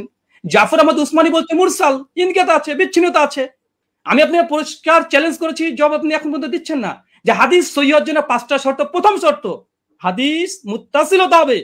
হাদিস কি মুত্তাসিল না, বিচ্ছিন্ন ঘটেছে, ওলামারা স্বীকার করে নিয়েছে। আজ যদি আপনি অস্বীকার করতে চান, জনসাধারণ দেখছে এমন খেয়ানত অন্তত করাটা উচিত নয়। যেখানে আমাদের মৌলানা আব্দুল মালিক আব্দুল মতিন সাহেব স্বীকার করে নিয়েছে ইনকেতা ঘটেছে, আর আপনি এসে বলছেন যে ইনকেতা ঘটেনি, ইনকেতা ঘটেছে তারা মূর্খ। এখন মৌলানা আব্দুল মালিক মতিনকে যদি মূর্খ বলতে চাই বলতে পারবে, তবে আমি বলতে চাই না। 3 নম্বর তিনি বললেন যে দাউদ বিন কায়েসের হাদিসের জমা হওয়ার কথা আছে, ধরে নিলাম আচ্ছা আছে, জমা হওয়ার কথা আছে। আচ্ছা ওস্তাদ জি, এটা কি ইনসাফ? মোহাম্মদ বিন ইউসুফ থেকে টোটাল 8 জন বর্ণনা করছে তারাবি রাকাত, 5 জন বর্ণনা করছে 1 রাকাতের পক্ষে, এই 6 জন, আর মাত্র দাউদ বিন কায়েস বলছে 11 রাকাত। তাহলে 7 যদি হয় কোনটা হবে? দাউদ বিন কায়েসের বিরুদ্ধে মোহাম্মদ বিন ইউসুফের 5 জন শাগিরদ আছে, এই 5 জনকে উড়িয়ে দিয়ে দাউদ বিন কায়েসের হাদিসটা আপনি গ্রহণ করতে চাচ্ছেন? এটা কোথাকার রাসূল, একটু আমাকে জানিয়ে দিবেন। আর 2, দাউদ বিন কায়েসের আমি আরেকটা অংশ বলেছি, ওটা আপনি হয়তো হজম করতে পারেননি, কারণ এই দলিলটা নতুন আপনার কাছে, বুঝতে পারেননি। আমি বলেছিলাম যে দাউদ বিন কায়েস তিনি আরেকজন তার ছাত্রের কাছে ইমাম ফারাবির কিতাব সিয়াম থেকে দলিল দিয়েছি, যে তিনি বলেছেন উমর রমজান মাসে তারাবির জামাত শুরু করেছে, কত রাকাত উল্লেখ নেই। এবং মুসান্নাফ আব্দুর রাজ্জাক ওই সনদেই ওখানে আছে দাউদ বিন কায়েস ওয়া গায়রহু, এবং আরেকজন বর্ণনা করছে, কে বর্ণনা করছে উল্লেখ নেই। এখানে দাউদ বিন কায়েস রাহিমাহুল্লাহ তিনি অন্য ছাত্রকে বলছে কোন রাকাতের কথা উল্লেখ করেনি। তাই যদি সাজ হতে হয় 21 টাকাতে বর্ণনা সাজ, কেন দাউদ বিন কায়েসের বিরুদ্ধে 5 জন 1 রাকাত বর্ণনা করেছে। ইয়াইয়া সাইদ আল কাত্তানের মতো রাবি আছে, কাকে চাই আর কে দরকার? আর ইয়াইয়া সাইদ কাত্তান এর মতন ব্যক্তি আছে, তারপর অন্য কাউকে দরকার? 5 জন। তাই দাউদ বিন কায়েসের হাদিসই জয়ীফ হবে, সাজ হবে মোহাম্মদ বিন ইউসুফ থেকে, বাকি 5 জনের হাদিস কোনোভাবেই না দাউদ বিন কায়েসের হাদিস। অতএব মানে এই হাদিসে এসে সাজ হওয়ার কারণে জয়ীফ, প্রথম কথা। এখানে বলছেন যে ইমাম মালিক থেকে নাকি আমি প্রমাণ পেশ করতে পারবো না, যে ইমাম মালিকের ছাত্ররা, কারণ যে মাযহাবের আমি মত বর্ণনা করব সেই মাযহাবের ইমাম থেকে দেখাতে হবে। আমি মনে ভুলে গেছেন, আপনি যে কাসেম থেকে বর্ণনা পেশ করেছেন, ওই কাসেম থেকে দেখে দিয়েছি। ইবনুল কাসিম ইমাম মালিকের ছাত্র সাং বলছে যে ইমাম মালিকের যুগে 36 রাকাত হতো, কিন্তু ইমাম ইবনে কাসিম নিজেই বলছে যে আমি ইমাম মালিক বলেছেন যে ফি নাফসি, আমার জন্য ইহিদ আশারা, আমি 1 রাকাতকে গ্রহণ করেছি। মানুষ কি পড়ছে উমরের ইমাম মালিকের জামানায়। ইমাম মালিক কত গ্রহণ করেছে? কত? তিনি 1 রাকাত। আমি আপনাকে 2-3টে প্রমাণ দেখেছি। বদরুদ্দিন আইনের কথা বলেছেন, বলছে সনদবিহীনের কথা যদি আসে গোটা ফিকে হানাফিকে ডিস্ট্রাক্ট করে দেওয়া যায়, অন্তত এরকম সে বেনসাবি করবেন না। আর এখানে আরেকটা বিষয়, যে উনি বললেন যে আমি আবু জাফর রাজিকে নিয়ে কিছু কথা বলেছি, উনি নাকি দলিল পেশি করেনি। ওস্তাদ জি একটু মাঝে মধ্যে পানি খাবেন, তাহলে একটু সিটিটা একটু ভালো থাকবে। আপনি বলে দিয়েছেন ঝুলে, মনে নেই? আপনি বলেছেন আবুল আলিয়ার হাদিস আছে। আবুল আলিয়ার হাদিসের রাবি কে? আবুল আলিয়ার হাদিস মুক্তারা আল হাদিসুল মুক্তারার মধ্যে আবু জাফর রাজি আছে। তাই বুঝি মাঝে মধ্যে একটু পানি খাবেন। আপনারা হয়তো অনেক পড়াশোনা করেন, মাঝে মধ্যে অনেক কিছু আছে দিয়ে মানে কি বলছি কি বলছে হয়তো এগুলো শুনতে পাচ্ছেন না। তো সর্বোপরি কথা হচ্ছে এটা, মুয়াত্তা মালিকের যে হাদিস আলহামদুলিল্লাহ গোল্ডেন চেন, এবং মতনের উপরে যে অভিযোগ করেছিলেন যে দাউদ বিন কায়েসের কারণে জয়ীফ, দাউদ বিন কায়েসের হাদিসে সাজ, ইমাম মালিক মুয়াত্তা মালিকের হাদিসের পক্ষে 7 জন আর হাদিস বর্ণনা করছে আলহামদুলিল্লাহ। আর 2 নম্বর, ওস্তাদজি যতগুলো দলিল দিয়েছে সব সনদে ইনকেতা আছে। উনি এটাকে যতই জোর করে প্রমাণ করার চেষ্টা করুক যেটা ইনকেতা সনদ গ্রহণযোগ্য, আমিও প্রমাণ করে 4 জন মুহাদ্দিসের কথা নকল করেছি। ইনকেতা মুরসাল হাদিস জয়ীফাই 200 নামাজের মাসালেও আছে, সে মুসলিমাও আছে আলহামদুলিল্লাহ। 5 মিনিট আপনি আলোচনা করছেন। আমি আলী হাসান ওসামা আপনার কাছে যাব এবং আপনি 5 মিনিট সময় পাবেন। এখানে নতুন কোনো তথ্য আপনি অ্যাড করতে পারবেন। জি, শুনতে পাচ্ছেন আমাকে? আপনি বললে আমি টাইমটা শুরু করব। জি, শুরু করুন। 10 সেকেন্ড। হামিদান ওয়া মুসাল্লিয়ান ওয়া মুসাল্লিমা ওয়া বাদ। ব্রাদার রাহুল কিছু কথা বললেন যেটা আপনাদের মূলনীতির বাইরে ছিল। এটা তিনি বহুতবারই দিয়েছেন, আমি এটাগুলো এড়িয়ে গিয়েছি। লাস্ট এই পর্যায়ে আমি বলি যে তিনি বললেন যে আমার জায়গায় থাকলে আরো দলিলের ভান্ডার খুলে দিতেন। দলিলের ভান্ডার খোলার প্রয়োজন নেই তো। আমার সামনে যে নোট আছে আমি তো ঘোষণা দিয়েছি, দেখেছেন যে আমি বিষয়ে কিতাব রচনা করছি, শীঘ্রই বের হবে। তো সুতরাং দলিলের ভান্ডার নামিয়ে বসলে তো আর কিতাবের ঘোষণা অগ্রিম দেওয়ার কথা না। কিন্তু সবগুলো দেওয়ার কোনো প্রয়োজনই মনে হয় না, কিছু জিনিসের রুচি হয়নি। আপনি যেমন একটাকে টেনে আরেকটার সাথে নিয়ে দাঁড় করিয়ে দিচ্ছেন। আপনি বলছেন যে 8 জন বর্ণনা করেছে, আমি কেন শুধু দাউদ বিন কায়েস আর মোহাম্মদ বিন ইউসুফের কথা আমি কেন টানছি বারবার, যেটা শাগিরদের মধ্যে টেনেছি। এ কারণে আমি বলেছি বাকি কোনোটার মধ্যে আপনি 8 জন না আপনি 100 জন দেখান, কোনোটার মধ্যে আদেশের কথাই নেই। আপনি তো মূল পয়েন্টটি টেনেছেন এটা, বা আমাদের আলোচ্য শিরোনামই এটা যে ওমর রাদিয়াল্লাহু আনহু কত রাকাত তারাবির আদেশ করেছেন। আপনি পানি তো অনেকবার খেয়েছেন, আরো খাবেন সামনেও। পানি খাওয়া খাওয়া শেষ করে আপনি মজলিস শেষ করে আপনি প্রয়োজনে দেখেন যে ইয়াহিয়া বিন সাঈদ কাত্তানের মতো ব্যক্তি বারবার যে বলছেন, বা আব্দুল আজিজ বিন মোহাম্মদ দারাওয়ারদের কথা বলবেন, যাদের কথা আপনি বলেন তাদের রিওয়ায়াতগুলোর মধ্যে আদেশ করেছেন এই শব্দটা আছে কিনা। আচ্ছা, দাউদ বিন কায়েসকে আমি এজন্য দাঁড় করিয়েছি যে এখানের কথার অর্থ আর আপনি যেই সনদটা টেনেছেন ইমাম মালিকের, সেই কথার অর্থ হলো সেম। আর এই যে সনদটা ইমাম মালিকের সনদে যে কথাটা আপনি টেনেছেন, এটা বিভিন্ন কিতাবে আসলেও কিন্তু কারোর সাথে কারো তো মিল নেই। মূল কথা তো এটাই রেওয়ায়েতের, যদিও অনেকজন রেওয়ায়েত করেছেন, কিন্তু শুধু এই আদেশ আর নিষেধ অথবা রাকাতের বিষয়টা নিয়ে সমস্যা এমন তো না, প্রচুর ভিন্নতা। এক জায়গায় দেখা যায় উবাই বিন কাব তামিমদারির নাম আছে, আরেক জায়গায় নাই। আরেক জায়গায় হলো শুধু আদেশ করেছেন এই কথাটা আছে, কিন্তু আমল কি ছিল তাদের, আদৌ কি তারা এটা আমল করেছেন না সিদ্ধান্ত চেঞ্জ করেছেন সেটার কথা নাই। আরেক জায়গায় দেখে যে শুধু আমলের কথা আছে, আদেশ আদৌ করেছেন কিনা এটার কথাই নাই। তার মধ্যে আপনি বললেন যে আবুল আলিয়া এটা কোন সনদের মধ্যে আছে, যে আমি উবাই বিন কাব প্রসঙ্গে যে কথা টানলাম ওটার মধ্যে আছে। এটা তো আমরা তারাবির 20 রাকাতের আলোচনার মধ্যে কথা টানিনি। এটা তো আমরা দেখিয়েছি যে আপনার ওই মূলনীতি বোঝানোর জন্য যে আমল যদি খেলাফ হয় তার বর্ণনা, তাহলে সেই ক্ষেত্রে হাদিসের দুর্বলতা সাব্যস্ত হয়। ওইটা বোঝাতে গিয়ে যে সাহেব বিন ইয়াজিদের আমলও খেলাফ, ইমাম মালিকের আমলও খেলাফ, একইভাবে আপনার উবাই বিন কাবের আমলও খেলাফ। উবাই বিন কাবের আমল কিভাবে খেলাফ এটা বোঝাতে গিয়ে 3টা দলিল দিয়েছে, এর মধ্যে আপনার এই পয়েন্টটা আছে। আর আপনি বারবার শুধু টানছেন যে মুনকাতি মুনকাতি মুনকাতি। আপনি শুধু একটা শব্দ শিখলেই তো কাজটা শেষ না, এর হুকুমটা তো আপনার ইমামদের থেকে নিতে হবে, শাস্ত্রের আলোকে নিতে হবে। তো আপনি শাস্ত্রের আলোকে না নিয়ে আপনি শুধু নিজের গায়ের জোরে কথা একটা বললে তো হবে না। আপনি আব্দুল রহিম সাহেবের থেকে এলেম নেবেন নেন, আব্দুল মতিন সাহেবের থেকে এলেম নেবেন নেন। আপনি বলছেন যে ওনারাও মেনে নিয়েছেন মুনকাতি। আমি তো বললাম যে যেই নিমাউই রাসারুস সুনানের হাওয়ালা দিলেন, যে স্ক্রিনশট দিলেন, এখানেই দেখা যাচ্ছে ইমাম নিমাউই 2টা কথা বলেছেন। তা আপনি কি বলবেন যে নিমাউই এক পাগল, আগের লাইনে বলে এক কথা পরের লাইনে বলে আরেক কথা? আগের লাইনে বলে আসছে মুরসাল, পরের লাইনে বললো যে না এগুলোকে মুরসাল ধরা হয় না, মুত্তাসিল ধরা হয়। তো বলেন ইমাম নিমাউই একটা পাগল যে তিনি আসারুস সুনান এই কিতাবের মধ্যে মূর্খতার পরিচয় দিয়েছেন? না, এখানে আপনাকে বুঝতে হবে যে আমি এই শব্দ বলেছি, একটা জাহেরি বিবেচনা, একটা হলো হাকিকি বিবেচনা। এই পার্থক্যগুলো না বুঝে আপনি আলোচনার মধ্যে তো এভাবে বসলে তো মুশকিল। এজন্যই অনেকে নিষেধ করেছে যে আসলে শাস্ত্রের আলোচনা যেহেতু, শাস্ত্রজ্ঞ ব্যক্তি ছাড়া এটা বলাও মুশকিল, বোঝানো মুশকিল। তো আমি আলোচনাটা আসলে শুধু ব্যক্তি আপনার জন্যই করেছি এমন না, বরঞ্চ এটা সারা দেশের জন্য আলোচনা করা। যদি আমরা জানি যারা দলান্ধ, উভয় পক্ষে, আমি আপনাকে ইন্ডিকেট করে কোনো খারাপ কিছু মিন করছি না, দলান্ধরা কখনো তাদের মাসলা পরিবর্তন করে না। এটা জিবরিল আমিন যদি নাজিল হয়ে বলে তাও করবে না, এটাই দুনিয়ার আমাদের স্বাভাবিক অভিজ্ঞতা।